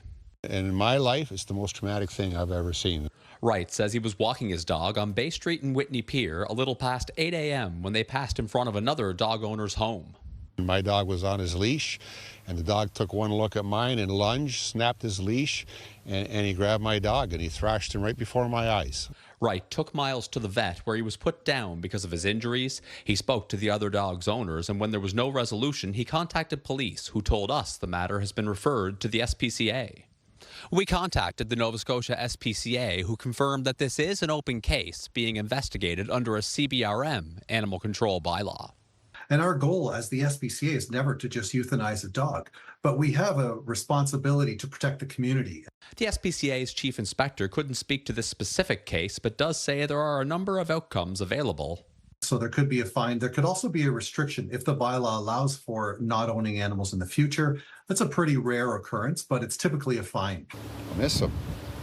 Grandchildren miss them. Back in Whitney Pier, Wright is also concerned a person could be hurt too. I don't know the right answers to this, okay? I don't, but you know, this is a terrible tragedy, and the community needs to know what's going on. The SPCA says an investigation like this can be over in days if the pet owner is easy to reach, but if they're not, it can take longer. Ryan McDonald, CTV News, Whitney Pier, Nova Scotia. Rural communities in the region are starting to speak out about big city problems they're now facing, including addiction, mental health problems, and homelessness. In New Glasgow, Nova Scotia, the town's mayor says these problems are getting worse by the day. People who live in the community are concerned about open drug use throughout the town and are now advocating for change. We should be able to have open correspondence with the community, public officials, and the shelter. Rather than it devolving into like a compassion fest, right? Or you know, you have no compassion or you have no whatever. We all have compassion, but compassion with consequence is important. The community understands there isn't a one-size-fits-all solution, but the mayor says one step could be a 24-hour recovery facility. It may feel like the Moncton Wildcats season just ended, but we are already getting a glimpse of what they and the other Maritime Q League teams next season will look like. The Q League has released its schedule for the 2026-27 season. The preseason starts in less than 2 months. The regular season will then start a few weeks later with the Atlantic teams taking the ice September 18th. The Wildcats have led the Maritime Division the past couple of seasons. It's hard to believe we're talking about summer starting in a few days, but we're also talking about hockey back in 2 months, right? Time flies. Time really does fly. Gosh, the Wildcats have great uniforms. They do. Honestly, it makes me think of off-campus Briar University. So really, yeah, I haven't seen it. I haven't seen it. Okay, we want to know, what's a word you cannot pronounce to save your life? 10400. Text us, let us know. We'll have a fun roundup at the end of the show. And it'll be a bit of like a therapy session. We can all just admit that thing that kind of trips us up. Yeah, we're getting a lot of answers so far. Amazing. Yes, we are not alone. We'll all learn together at the end of the show.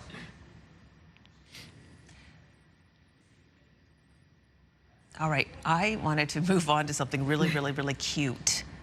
But before we do, I just want to say something I used to make the mistake of all the time was saying, and that's a whole nother thing. There's no such thing as another thing. It's a whole other thing. Oh, yes. Yes. I'm pretty sure I use that too. Yeah. But I try to slow down and do it right. Yeah, there's a few of those that trip us up.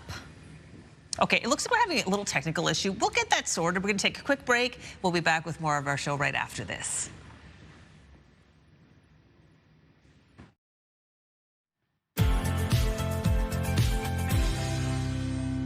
Good morning and happy Thursday. The time now is 7:43. Taking a live look at St. Philip's, Newfoundland. Starting off at 8 degrees this morning, mainly cloudy start to your day. We saw precipitation earlier in the morning already clearing out, and you will be seeing sunshine into the afternoon.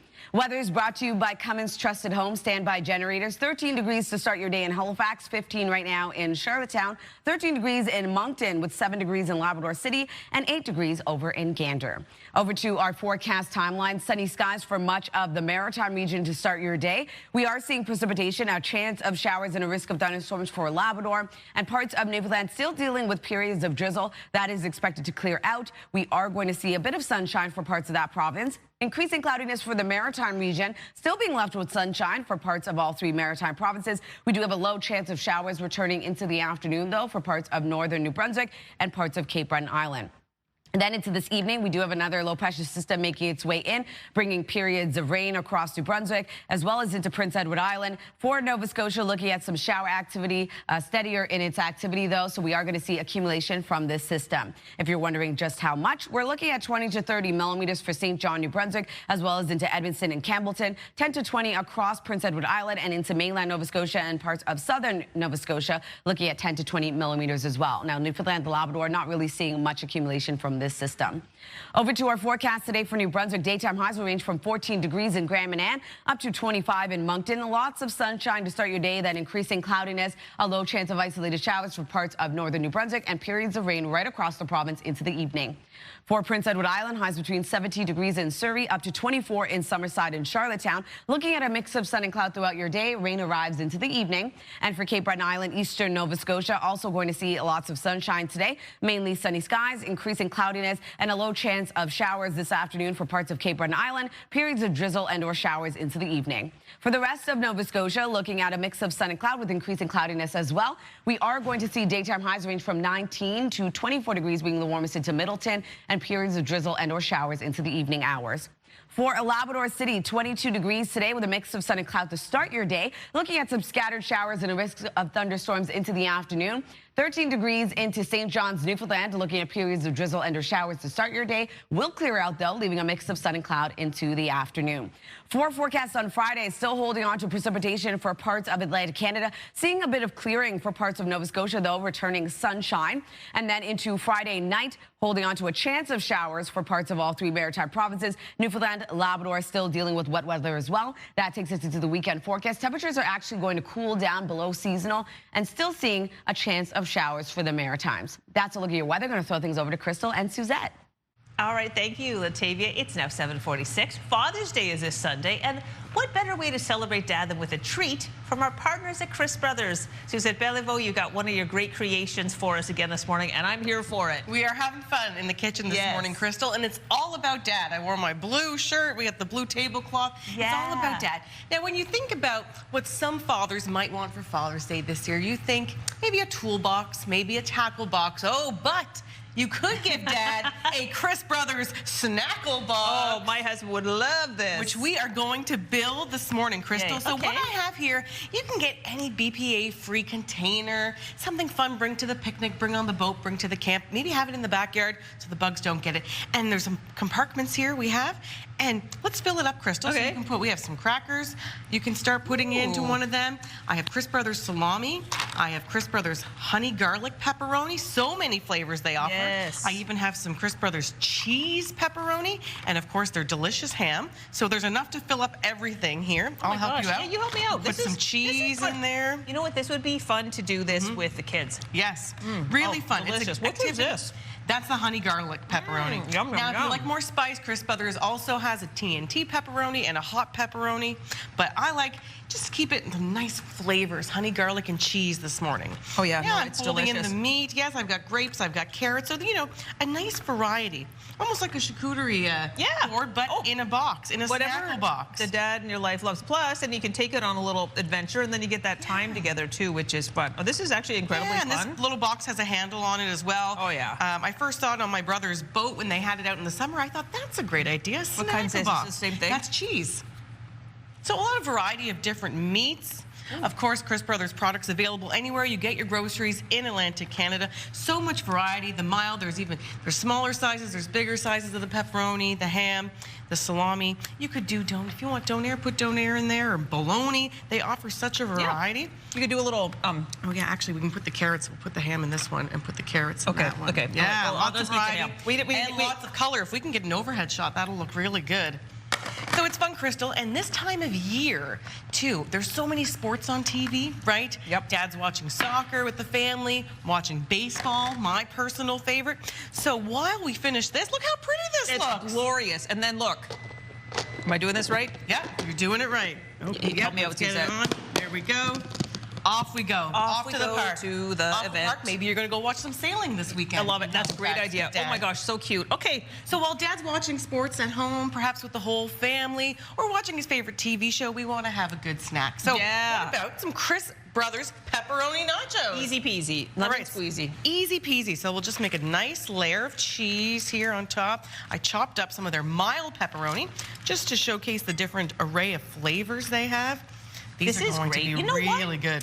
That's something my husband really loved too, is if we all sat down and watched the game together. Yeah, or a movie. Good movie night. Whatever the dad figure in your life is into. Absolutely. A nice family evening together, which I think is what a lot of fathers want and are hoping for. So I'm adding some onions to this, Crystal. I'm adding some green peppers, some cheese. Really, the world is your oyster. Whatever flavors you like, you can mix and match. But I've chopped up some nice thick cuts of the pepperoni here, and you can buy a nice large format of the pepperoni so that your nachos are plentiful. Oh yeah, I love that one. Yeah, you can pick it up if you want, Crystal. Big pack? Look at that. Yeah, look at that big package. So look, there's like a ton in there so that you can do all your activities. This is what and that's mild, but if you like hot, that comes in hot as well. Yep. The smaller packages come in honey garlic, cheese, mild, hot, and TNT. So a lot of fun. Oh my gosh. I like the cheese, I like the honey garlic, and the mild. Those are my favorites. Yeah, I haven't tried the TNT, but I'm up for it. The cheese one is good. The cheese one is really good. I like how you're loading that up. You're oh yeah, you gotta my load own it. heart. So Crystal, we're gonna put this in the oven at about 350, 375 for a few minutes, and then I'll see you in a little bit, and we'll give indulge in these. I can't wait. And remind people, if they don't know, where do you get the Chris Brothers products? Anywhere you get your groceries. You can go there and find any of these delicious goodies, including their mustards, which we'll talk about when we come back too. All right, thank you, Chris Lots Brothers. Thank you, Suzette. Let's go enjoy that snack. I'm on my way. All right, we're going to head over to Health and Medical's news now with Steph. Thanks, Crystal. That looks very good. All right, Health and Medical news now. A new study has found the presence of alcohol significantly reduces the chance of rescue when it comes to youth drownings. It's one of the topics in Your Health with CTV's Amanda Devison.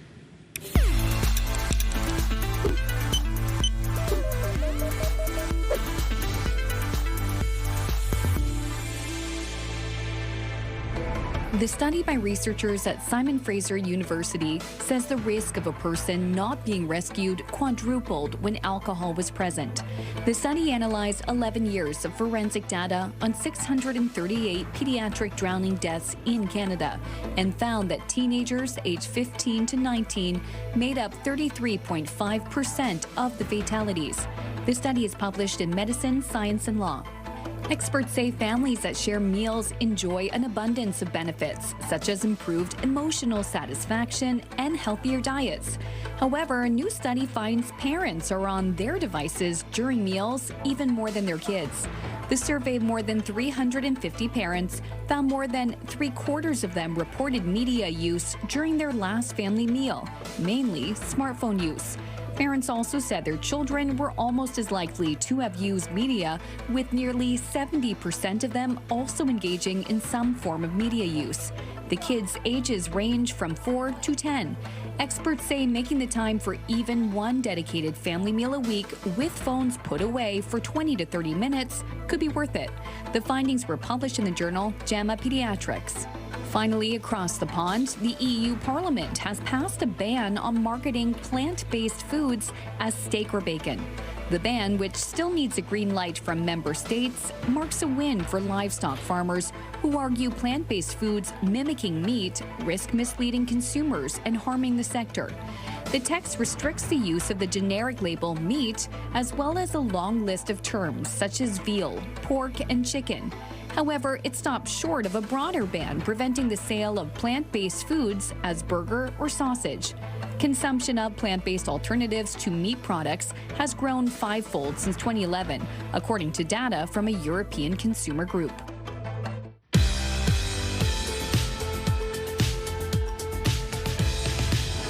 And now we'd like to introduce you to the Maritimers who are marking milestones today. It is a 50th anniversary for Michael and Heather Egan of Dartmouth. Oh my gosh, great photo. Happy anniversary. A great look on Michael. Love is the tux. Yeah. All right, it's a 60th anniversary for Donald and Flora Matheson of Cox Heath, Nova Scotia. Can we take a moment for the Mathesons? My goodness, what an amazing photo taken 60 years ago today. Beautiful dress and tux. Gone to their wedding. It looks like it was beautiful. I know. All right, well, to see your milestone again or to find out how to submit one, you can visit our website by scanning the QR code on your screen. And a reminder, milestones must be received 2 weeks in advance. And Canada prepares to take on Qatar at the World Cup in Vancouver this evening. We want to introduce you to some Team Canada superfans. The Voyageurs are loud and they're dedicated, and they're a group of supporters who follow the team wherever they go. Here's CTV's Shannon Patterson. The Voyageurs' march to the stadium for Team Canada's first World Cup match in Toronto last Friday was big, red, and loud. It was phenomenal. It was, a huge march. Vancouver will be bigger, better, louder, redder. These are 3 members of Team Canada's official support group who've made their way to Vancouver for Thursday's match against Qatar. Where are you from? Ottawa. I came in from Toronto. Tell me why you flew in from Edmonton for this. It's the World Cup, and where Canada goes, we go.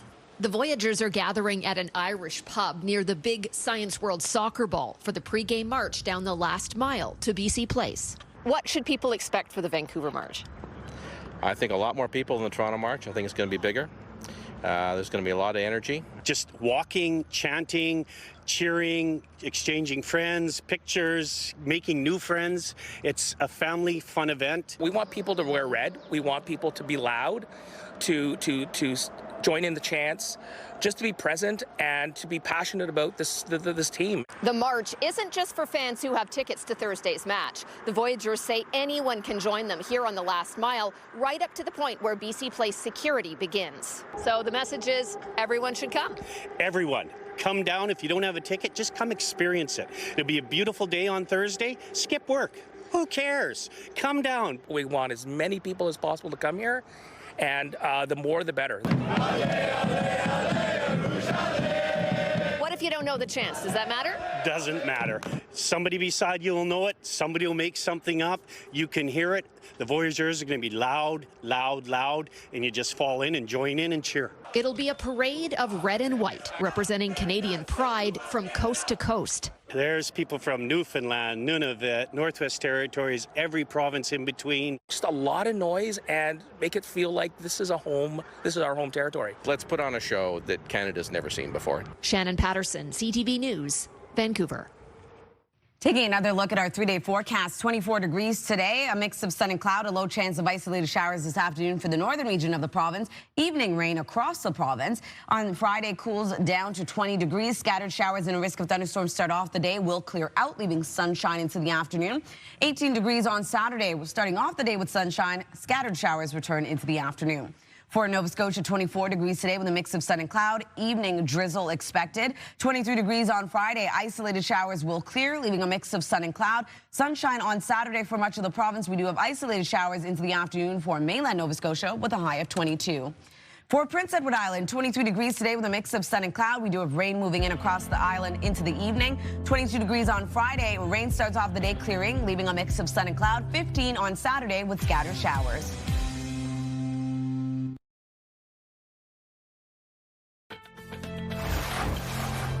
It's Thursday, June 18th. Today on Your Morning Atlantic, first-degree murder trial.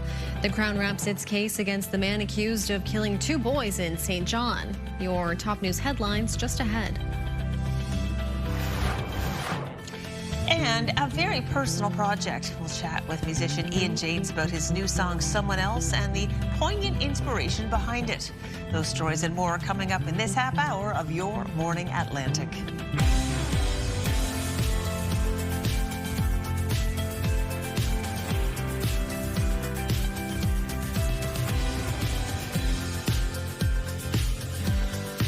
Thanks for being with us on this Thursday morning. We're nearing the end of June already. And this morning, as we've been nearing the end of the show, I've been waiting for an angry message from my mom because I forgot to tell her I was going to be hosting with you today. So I sent her a quick message just before the show started because she doesn't matter if I'm mornings or late nights, like she will watch anytime I'm on. So she will be very upset. So I've been waiting all morning and yikes. So, well, wish me luck. Wish me luck. Yeah. What's your mom's first name? Anne. Anne, we appreciate your dedication to your beautiful daughter. Yes, you have a great one. Watching. Yeah. And you know what? If you are just tuning in and you miss the first 2 hours, you can always get that on our website, on our YouTube page as well. Exactly. Which is how I will be letting my mom know. Yeah, don't worry, Anne. You can still watch her on the show. And we still have time during this show. Still plenty of time. We do have an hour left. So we'll talk about the weather. It's going to be quite beautiful outside today. Sure is. Yeah, for the Maritime region, holding on to sunshine early in this morning. We will be seeing increasing cloudiness a little bit later on. Still going to see sunshine, though. And we are seeing temperatures already begin to rise. It's going to be quite a lovely day ahead. Above seasonal daytime highs for much of the region yet again today on your Thursday morning. As of right now, it is 13 degrees in Walton, as well as, well, we'll take a look at our graphic in just a second. There we go. All right, 13 degrees in Halifax as well as into Sydney to start your day. 15 degrees in Charlottetown with 12 starting off your day in Fredericton. 6 degrees in Cartwright and 9 degrees over in Gander. Here's a look at our satellite and radar. Lots of sunshine for the Maritime region with increasing cloudiness this afternoon. A low chance of some spotty showers expected for northern New Brunswick, parts of Cape Breton Island. Now, Newfoundland, Labrador, going to see a bit of sunshine for parts of Newfoundland, but still going to see precipitation expected throughout your day today. And in terms of the wind forecast, going to be quite light as of right now, nothing above 15 kilometers per hour in Canso, 11 into Miramichi, St. John, New Brunswick, and into Edmundston. No wind gusts to report at this time. We'll take another look at your forecast just ahead. First, a look at your local news with Stephanie. Thanks, Latavia. Firefighters in Halifax have had a busy morning. Crews were called earlier this morning to a fire on Barrington Street near Richmond Street. No word yet on what caused the fire or the extent of any damage. There may still be some traffic delays on Barrington as crews continue to clear the scene. We'll update you on this story as more information becomes available. Crown lawyers have wrapped their case against the man accused of the 2025 stabbing deaths of 2 boys in St. John. CTV's Nick Moore reports. Roman Commishney has been charged with 2 counts of first-degree murder in the deaths of a 10-year-old boy and a 17-year-old boy last year. Commishney has pleaded not guilty to the charges. The Crown's only witness today was Robert Faulkner, an examiner with the RCMP Digital Forensic Service. The day was spent going over several pictures, emails, videos, text messages, and screenshots found on 5 devices that were seized. Prosecutors asked Faulkner to validate the timestamps of evidence found on the devices, and jurors had copies of the evidence in front of them. A court-ordered publication ban prevents any information from being shared that could identify the two victims. Another court ruling has allowed media to report that this case is connected to an alleged case of domestic violence. The Crown wrapped up its case late this afternoon.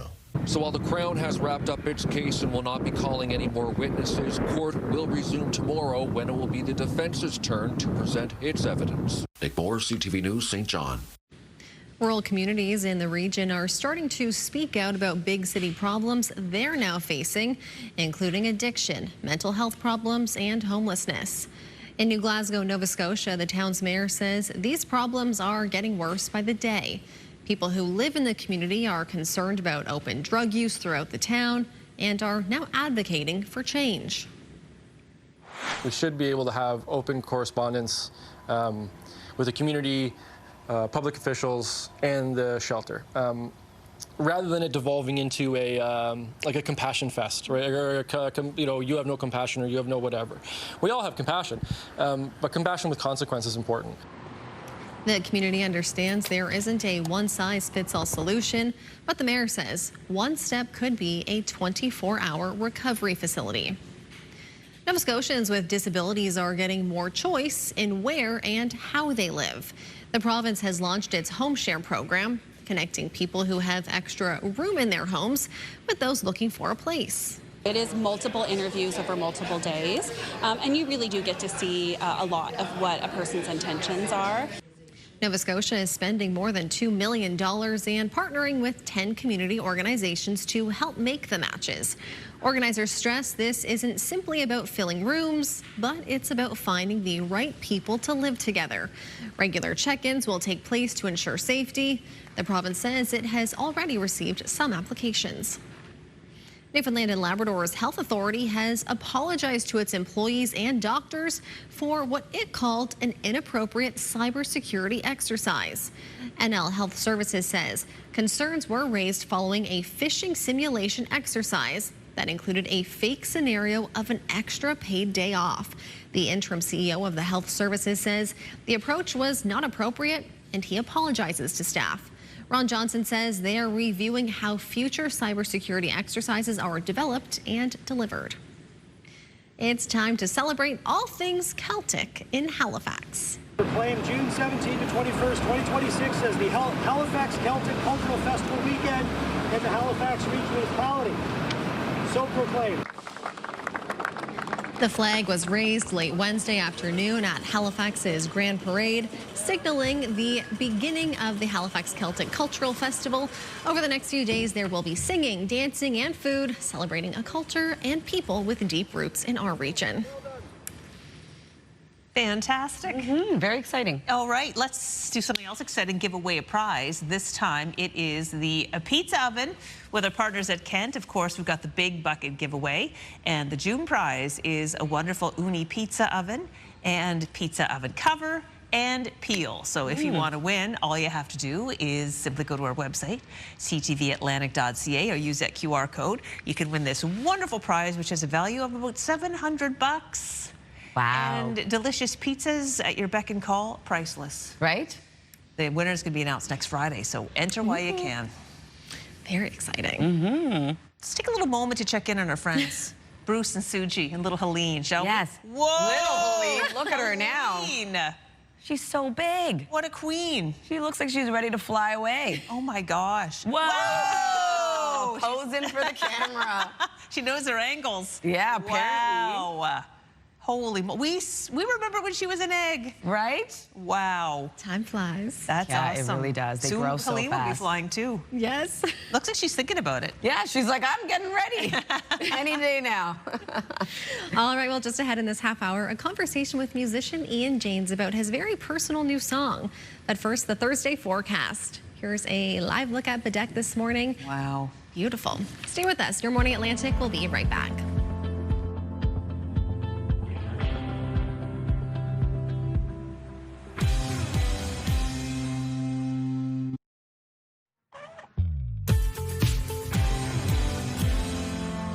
Good Good morning, Atlantic Canada. Thank you so much for joining us. The time now is 8:12. Taking a live look at Perth Andover. 14 degrees to start your day. We do have a bit of wet weather expected into the afternoon with a chance of showers. Weather is brought to you by Cummins Trusted Home Standby Generators. Temperatures already beginning to rise. Maritime's looking quite warm starting off your day. 16 degrees in both Halifax and Charlottetown, 14 degrees in Fredericton, 9 degrees as you head outdoors in Labrador City, and 8 degrees starting off your day in St. John's, Newfoundland. We do have sunshine for much of the Maritime region to start your day. Increasing cloudiness is expected into the afternoon. Still going to be left with some sunshine, though. We have a low chance of showers moving into the northern region of New Brunswick, parts of Cape Breton Island, going to see a chance of showers as well. Newfoundland and Labrador going to see a chance of showers, a risk of thunderstorms for Labrador, and for parts of Newfoundland, we'll be seeing some sunshine into the afternoon. We do have another system making its way over. Periods of rain and or steady showers expected for all 3 maritime provinces. This brings us into early Friday morning's forecast. We are going to start off the day with some wet weather before seeing a bit of clearing, leaving some sunshine. If you are wondering about rainfall totals, going to be the heaviest into St. John, New Brunswick, Hamilton, and Edmundston at around 20 to 30 millimeters, 10 to 20 across Prince Edward Island, also into mainland Nova Scotia and into the southern region of the province. Newfoundland and Labrador going to remain quite light in its activity. For a forecast today for New Brunswick, daytime highs will range from 16 degrees in Grand Manan up to 25 degrees in Moncton. Lots of sunshine to start your day, increasing cloudiness into the afternoon with a low chance of isolated showers moving into the northern region, and into the evening, rain across the province. Prince Edward Island highs between 19 degrees in Surrey up to 23 in Summerside and Charlottetown. A mix of sun and cloud throughout your day. Rain arrives into the evening across the island. And then for Cape Breton Island, eastern Nova Scotia, daytime highs between 16 in Canso up to 26 in New Glasgow. Lots of sunshine today. We do have a low chance of showers for parts of Cape Breton Island this afternoon, and evening drizzle and or showers expected. For the rest of Nova Scotia, daytime highs will range from 18 in Yarmouth up to 23 degrees in Middleton and Kentville. A mix of sun and cloud with increasing cloudiness this afternoon, evening drizzle and or showers. For Labrador City, looking at sunshine starting off your day, we do have a chance of scattered showers this afternoon with a risk of thunderstorms. 10 degrees for St. John's, Newfoundland. Periods of drizzle start off the day, will clear out, leaving a mix of sun and cloud. That's a look at your weather forecast. Going to throw things over to Stephanie. Thanks, Latavia. Canada's Transportation Safety Board has released a scathing report after the Titan submersible disaster 3 years ago. CTV's Garrett Berry has the details on the findings. In July 2021, during one of many missions of the Titan submersible that began in Canada, a Fisheries and Oceans Canada representative boarded the cargo vessel Horizon Arctic to observe the mission. Government was, at the time, considering partnering with OceanGate for scientific research and marine monitoring. But after that mission, that staff member wrote back to others at DFO with serious concerns. The Titan sub was never certified by a regulatory body. It used a rare carbon fiber construction, and OceanGate had no insurance. We have no evidence that those concerns were provided to Transport Canada. They were raised internally within the Department of Fisheries and Oceans. One of many communication breakdowns highlighted by the Transportation Safety Board in a report released today. Worldwide attention came to St. John's after the Polar Prince support vessel lost contact with the Titan in June 2023. A frantic international search found debris from an implosion and human remains 4 days later. These governments all had sort of pieces of the puzzle about the Titan's operation, but nobody managed to connect all of these pieces together and be able to essentially identify the nature of that operation and the risks that it presented. The TSB makes it clear that this isn't a totally unique situation. There are lots of small commercial vessels across the country that do not see oversight by Transport Canada. The board wants authorities at Transport Canada to start making a new policy that would capture some of those small but risky vessels. The TSB wrote that OceanGate received no oversight, despite a series of dives and tests working with Canadian vessels over the course of 2 years. Transport Canada has 90 days to respond to recommendations. Garrett Berry, CTV News, St. John's. Canada's population dropped in the first 3 months of this year. A major reason for the decrease? Immigration. CTV's Annie Bergeron Oliver examines the factors and the implications. Meet Kumar Patak came to Canada from India 13 years ago as an international student looking for new opportunities. In the years since, he's become a Canadian citizen and a business owner. But for many of his friends, the ending hasn't been as happy. Canada has been shutting down their borders for us, and there's a lot of new challenges for the students. They're not getting their work permits on time. They're getting expired soon, and there are a lot of new workers not getting their papers done in time. According to Statistics Canada, the population dipped by about 55,000 people in the first 3 months of 2026. A big reason, a 20% drop in the number of permanent immigrants from around 104,000 in Q1 of 2025 to just over 83,000 in Q1 of 2026. A reflection, immigration lawyers say, of the federal government's lower immigration targets and longer processing times. Canada is becoming a less attractive destination overall.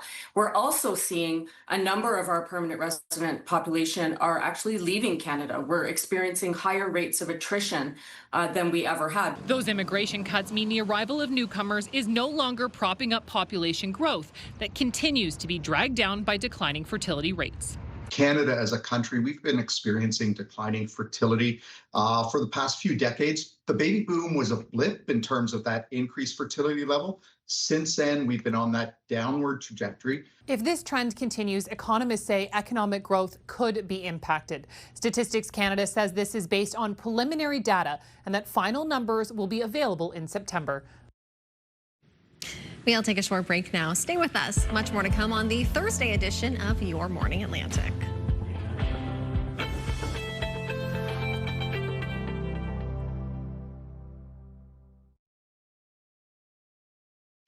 Welcome back. It's 8:22. Our next guest is a man of many talents and a friend of CTV. Ian James is a singer, songwriter, guitar player, and producer who is a 9-time East Coast Music Award nominee, ADN winner, and Music Nova Scotia Album of the Year recipient. We're thrilled to have him join us live in studio this morning. Good morning, Ian. Hey, how's it going? Well, great to have you in person. I feel like our audience already knows you because we recently ran the story about your new song, Someone Else, and there really wasn't a dry eye in the house. It's just a beautiful piece. Thank you for opening up and sharing your story with us. I wanted to play a little bit of the song Someone Else for our viewers to hear. So let's just hear a little snippet now.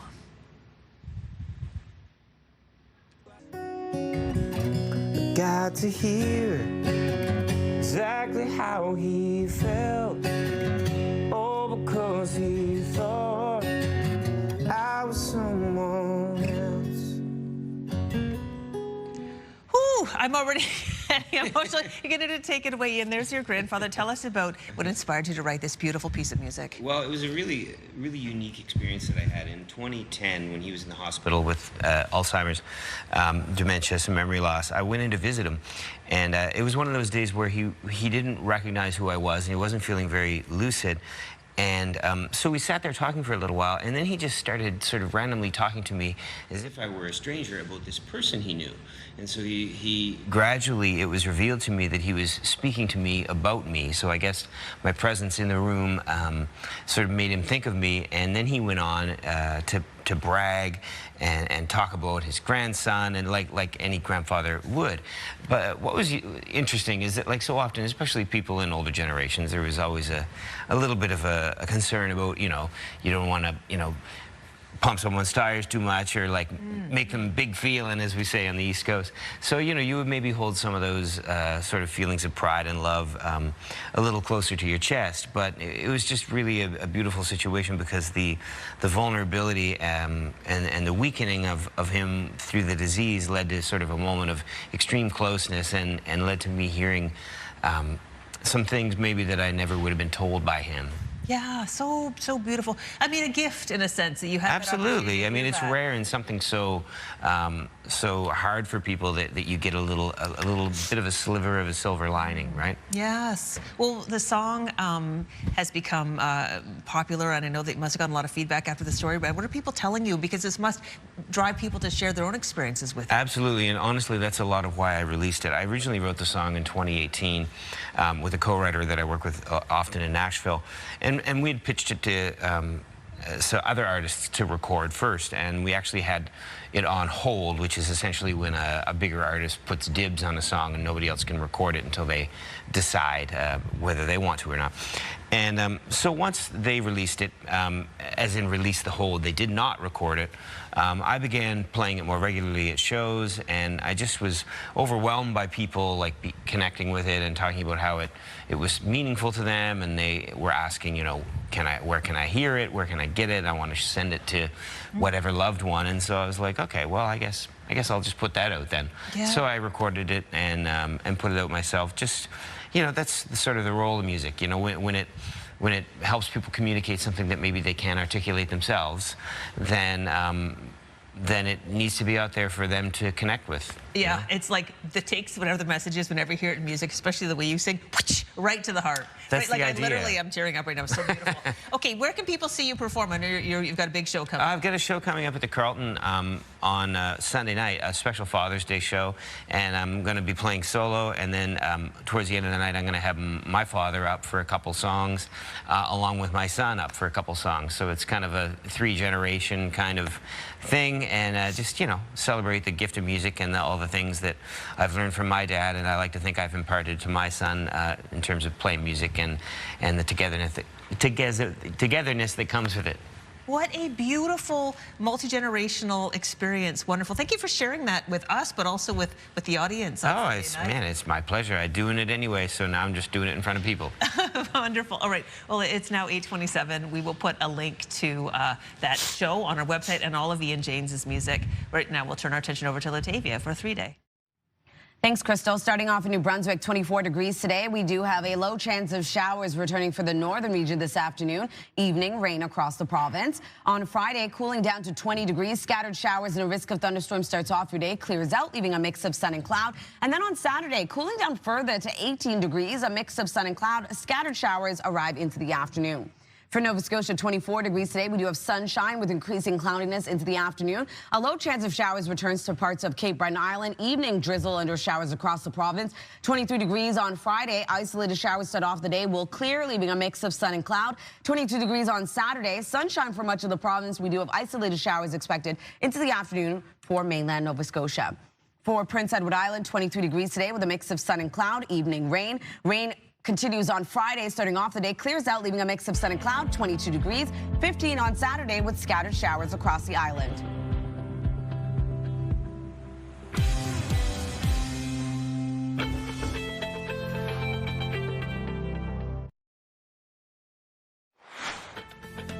Still to come this morning, easy summer beauty. Beauty contributor Mira Estrada will join us to share the products that are making her glow this season. That's just ahead on Your Morning Atlantic.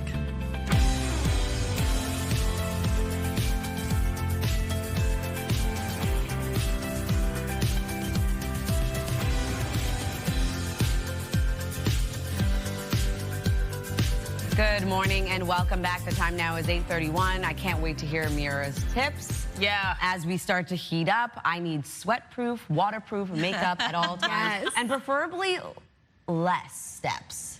Yeah. Right? Yeah. I feel like we don't have much time these days, and then you don't want to look sweaty, but you want to look dewy and glowy. And any products too that have like SPF built in, like a skin tint with SPF, it's like doubling up. You know, you should still probably wear sunscreen underneath, Yeah, but just absolutely, that added layer of protection. Yeah, exactly. So nice. Yeah, and also just with makeup now, the using of the brushes and everything to blend it all in, it just makes it look so much better. I remember when I was a teen, taking the eyeshadow out with the little like rubbery thing that came with it. Oh my kinda goodness, trying to smear that on. Yeah. We've advanced. We have all advanced, yes, when it comes to our makeup applying skills. All right, well, so we're going to take a look at Chester. As you can see here, beautiful sunny start to your day. Temperatures already heating up, and it's going to be quite a lovely warm day ahead. So make sure to keep in mind sun safety when you are heading out. The UV index has now climbed to very high for the Maritime region.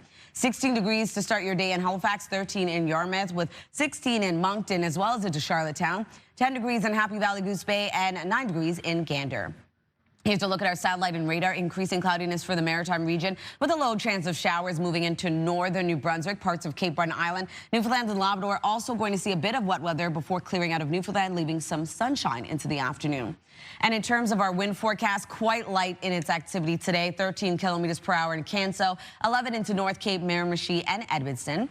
And no wind gusts to report at this time. We'll take one last look at your forecast coming up, but first, one last look at your local news with Stephanie. Thanks, Latavia. To a developing story in Fredericton this morning, there is a 3-vehicle crash on the southbound side of the Westmoreland Street Bridge. Police say drivers can expect minor delays as emergency crews attend the scene. Crown lawyers have wrapped their case against the man accused of the 2025 stabbing deaths of 2 boys in St. John. Roman Commishney has been charged with 2 counts of first-degree murder in the deaths of a 10-year-old boy and 17-year-old boy last year. Commishney has pleaded not guilty to the charges. The Crown's only witness Wednesday was Robert Faulkner, an examiner with the RCMP Digital Forensic Service, who went through data found on 5 devices from the apartment where the boys were killed. A court-ordered publication ban prevents any information from being shared that could identify the 2 victims. Another court ruling has allowed media to report that this case is connected to an alleged case of domestic violence. Court resumes today with the defense presenting its case. Rural communities in the region are starting to speak out about big city problems they're now facing, including addiction, mental health problems, and homelessness. CTV's Emma Convey visited New Glasgow, a town struggling to deal with all of it. Plastic tarps tied together with rope supported by large tree branches and stones. This is someone's home in the woods in the New Glasgow area. Unfortunately, it's not getting better. It's getting worse, and it's by the day getting worse. Community members say it goes beyond just homelessness. It's mental health and addiction. They say there's open drug use and drug paraphernalia throughout the town. We see people injecting themselves with, I'm not sure what, but just on the streets, on the stoops of businesses, wherever they can, really. I had a bench, actually, on my property, and we had to take the bench away because people were sitting on it and injecting themselves in front of the bench. Kyle Lees moved to New Glasgow from the Niagara region of Ontario 4 years ago. His plan was to start a family in a quiet community. He says it's far from what he expected. He started volunteering with community groups to clean up encampments. Now he's been documenting what's been happening since 2023 and advocating for change. We should be able to have open correspondence with the community, public officials, and the shelter. Rather than it devolving into a like a compassion fest, right? Or you have no compassion or you have no whatever. We all have compassion, but compassion with consequence is important. House folks is not as simple as they just don't have a place to live. There are so many other challenges that come with that. We've seen an increase in addictions, and to take that even to another level is what we're finding is the toxicity of our drugs. The mayor says there isn't a day that goes by where she doesn't hear the concerns. Community members understand there isn't a one-size-fits-all solution to this, but they tell us they're tired of seeing the problem continue to worsen. For a small community in Nova Scotia, it's a problem they feel goes beyond their size. I've seen people practically almost naked walking around. It's disturbing. The mayor says part of the solution could be a 24-hour recovery facility. Emma Convey, CTV News, New Glasgow, Nova Scotia. A provincial by-election has been called for next month on Prince Edward Island. The seat for the district of Cornwall-Meadowbank has been vacant since the death of former Health Minister Mark McLean, who was first elected as a progressive conservative in 2021. The 56-year-old died in March from a serious illness. The vote is scheduled for July 13th. Advance voting begins on the 4th.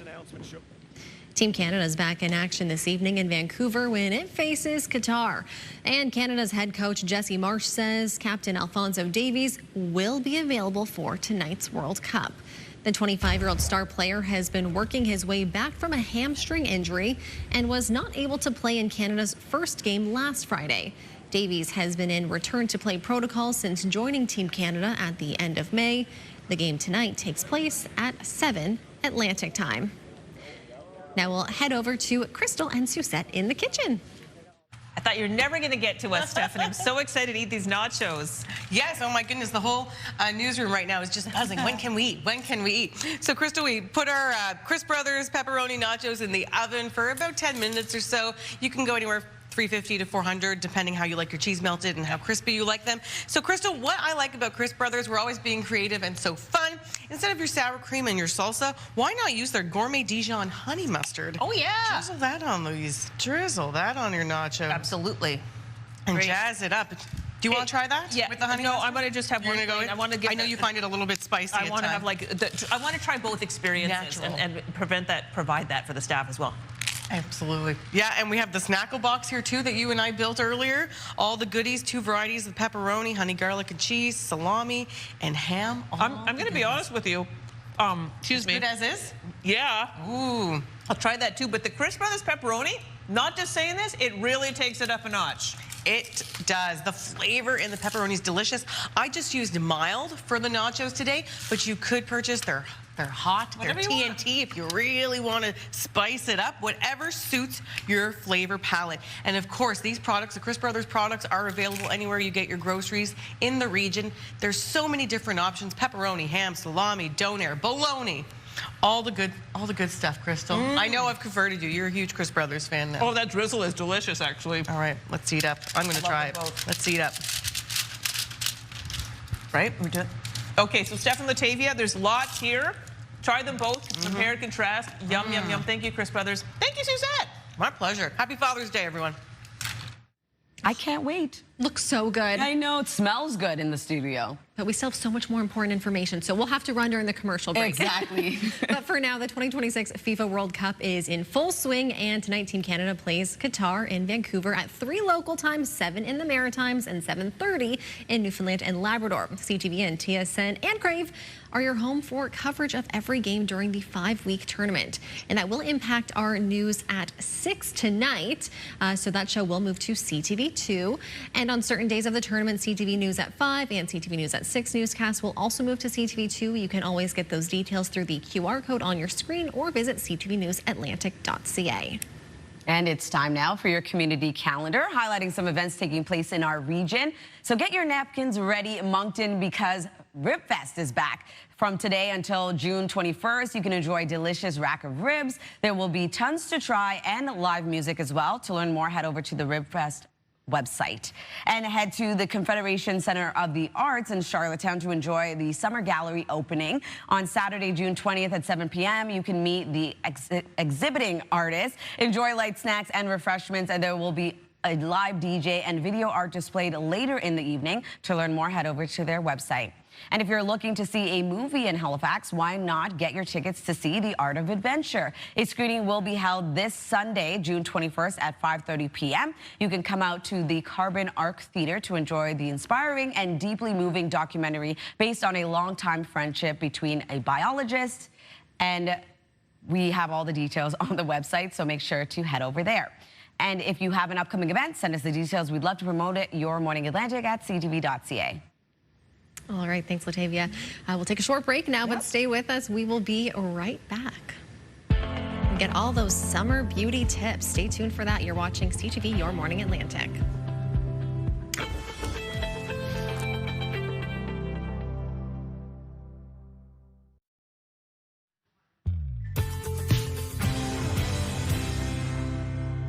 Good morning and welcome back. The time now is 8:44. Taking a live look at a beautiful sunny start to the day in Masstown. 14 degrees already. We are seeing temperatures quickly warm up. It's going to be quite a hot day ahead and lots of sunshine into the afternoon as well.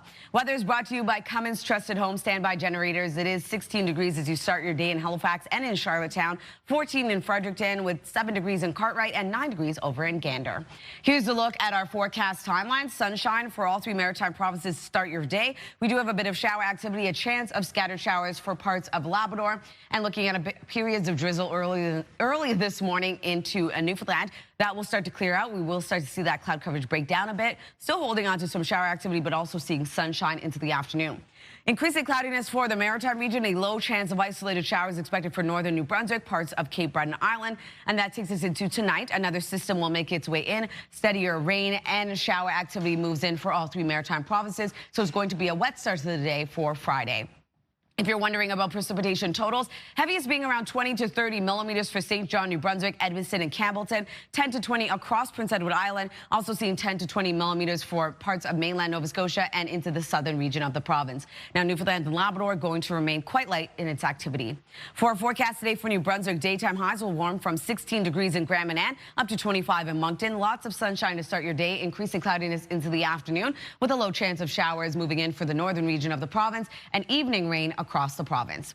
For Prince Edward Island, highs between 19 degrees in Surrey up to 23 in Summerside and Charlottetown. A mix of sun and cloud today with evening rain. And same thing goes for Cape Breton Island, eastern Nova Scotia. Lots of sunshine throughout your day today. Highs between 16 degrees in Canso up to 26 in New Glasgow. We do have a low chance of showers moving in for parts of Cape Breton Island this afternoon. Evening drizzle and or showers expected.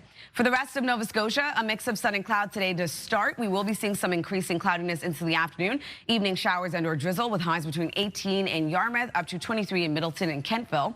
And then for Labrador City, 22 degrees today. A mix of sun and clouds starts off your day. Scattered showers and a risk of thunderstorms into the afternoon. 10 degrees for St. John's, Newfoundland. Periods of drizzle starts off your day, clears out, leaving a mix of sun and cloud. That's a look at your weather forecast. Going to throw things over to Crystal. Thanks, Latavia. It's 8:46, and summer is almost officially here, and we all want that fresh, healthy summer glow. But let's be honest, between sun, heat, and humidity, that can be challenging to pull off. So our partner and beauty contributor, Mira Estrada, is here to help us out. Good morning, Mira. Good morning. It is so good to see you. FIFA game today. Don't want the stress sweats, but we do want the glow up. We want the glow. What do you reach for when you want an effortless glow? So first of all, I always say this, skincare first. And so for our face, from Garnier, I have something that is both a skincare and SPF hydrate. And so it is a mouthful. It is the Garnier Vitamin C Daily UV Glow Sunscreen Moisturizer SPF 50. And so what I love is this, the SPF 50 gives us that UVA, UVB protection, but then it has that vitamin C. So really that's what gives us that really glow boost, the radiation. And then there's also vitamin E and glycerin, so amazing hydration. So I think of this as the last step in your skincare and the first step before you get into makeup. Yeah, that sounds fantastic. All right, now I understand you're bringing us right to the beaches of Australia with the Bondi Who products. thought I'd wear a bathing suit on air, but here I am. So Bondi Sands. And so the mistake people make with the SPF is that they don't reapply. And so what I love from Bondi Sands, this is their SPF 50, is their everyday sunscreen face mist. And so this to me is a handbag hero because you can just mist it on throughout the day. It's super lightweight and it does not mess with your makeup. That's a reason a lot of people don't reapply. So I love that mist for the face. And then for the body, they have the Everyday Sunscreen Body Lotion from Bondi Sands. And this one, again, a hybrid. Like feels like a moisturizer. There's no white cast, no greasiness. And remember, every 80 minutes you want to reapply. But this one also has vitamin E and aloe vera, so you get that hydration as well. So really working double duty here with our SPF skincare. Oh my gosh, it blends right into your skin. Like you were barely even rubbing it in. It's right in there. And that mist, that solves so many problems. I love that, right? I love the mist, yeah. I'm very excited. Okay, what's another way that you're elevating your glow this summer? Okay, so you know I always love shutting out the Canadian brands, and so this is from Elate. It is their newest collection, and in the summer we want to switch from powders to, because they can look really chalky in the sun, to creamy formulas. And so Elate has oh my God, what is it called? It is their eye shade pencil sticks, and they go on really creamy. I know you guys were talking about eyeshadows and things before. Yeah. This one you can actually, when you use your fingers, it actually warms up that cream. So you can just apply it, it's a stick directly, but then blend it in with your finger because that warmth of your finger really helps it melt into the skin beautifully. There's tons of shades, and then I like to put just a little bit of the shimmer shade in the inner corners, and that really, really beautiful glow. And I love that Elate is a clean brand as well. Wonderful. I'm hanging on your every word, Mira. What's your final suggestion for us today? Okay, so can't forget about it. The cheeks. Cheeks are having a big moment, I think, this entire year. And so we have a limited edition from Smashbox. It is their, oh my God, I'm having such a hard time with my names today. They're Smashbox Lit Sticks. What I love about these is it really gives you because it's creamy, again, it just melts into that skin. A beautiful flush of color as well as glow. I tried on 4 different shades here, and you want to put it on where it catches that natural sunlight. So the tops of the cheeks, I like a little bit on the center of my nose, my Cupid's bow. And even if you want to go fully monochromatic, just dab a little bit on your lips. And it's so beautiful. I love, especially makeup tip, the creams over the powders to really give you that full glow up. Oh no, you've got us glowing from head to toe here, Mira. Thank you so much. Thank you. Always great seeing you. You too. That was our partner and beauty contributor, Mira Estrada. 8:50 a.m. We'll take a little break and be back to wrap up the show right after this.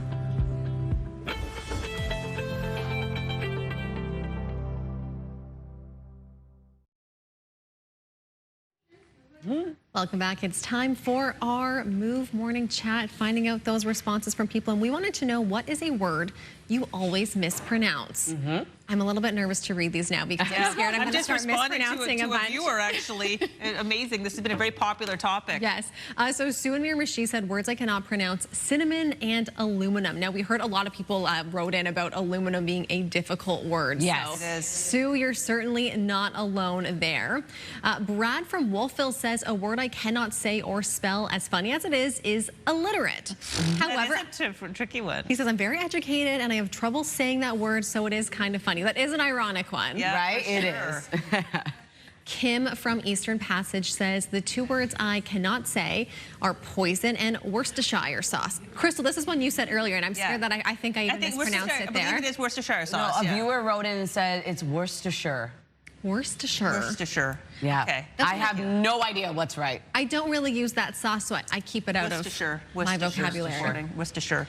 Shelley from Lawrencetown says, can't seem to say worm or brewery. Those are words that don't feel good in your mouth. No, it's a very chewy words. Brewery.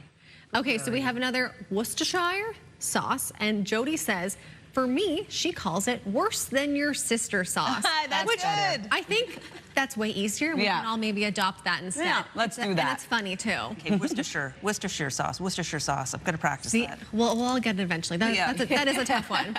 Chris from Dartmouth says, always had trouble pronouncing the word anonymity. Yes. That's a tricky one too. Yes, that's a mouthful. Yes, it is. Aaron from Halifax says, agricola. Yes, because you think it's agricola. I always say agricola, and then they're like, no. Yeah, I guess there are some who do insist. Okay. That was a tough one. When I first moved here, I was like... Me too. That's how I thought it would be. And Roby, I said it was Robbie Street at first. Yep. Muscadawbet Harbor. Woo! Pat from Timberley says, my husband can't pronounce the word wrong correctly. He says he never is, so... why bother? Good one. Kathy from Center Burlington says, I have never been able to say the word statistics. Well, at least I can spell it. There you go, Kathy. Yes. And at least that's an easy one to shorten to. Stats. Exactly. There you go. Mo from Bathurst says, Etobicoke. I cannot pronounce that word until someone says it right, and I still struggle. Yes. That is a tough one, and I think growing up in Ontario, I was like, yeah. It doesn't even... it's just in your head. Yes. Etobicoke, yeah. Etobicoke. LJ from Middleton says, specifically, especially when used in a sentence. Yes, well, I clearly got that one wrong in the movement chat, so I'm with you, LJ. It's an easy one to mess up. Yes, I think it is. That genetically, like, some of us, our mouths are formed. Like, for example, brewery was one that Aaron had trouble with, too. Like, I think it's just the way it's hard. Aluminum is a tricky one. In the UK, they say aluminium. Yes. Really? Yes.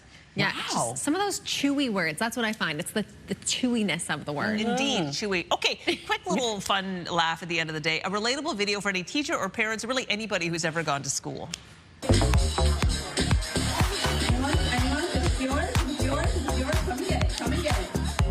Yeah, it's everything from the Lost and Found, except for they're making it fashion with a runway show. I love it. Who's gonna claim it? Yes, that's a great way to get, like, empty out those bins at the end of the school. Right? Exactly. Oh my gosh. My son used to be super forgetful, and half the stuff would be his. Yep. He's gone on to become a relatively responsible adult. So, that's awesome. There you go. It all works all out. You can ask for. Yeah. Oh my gosh. Thank you for this fun show today. Thank you for joining us. Tomorrow, the Friday edition already. Our final thought of the day is Go Canada Go. We'll see you tomorrow.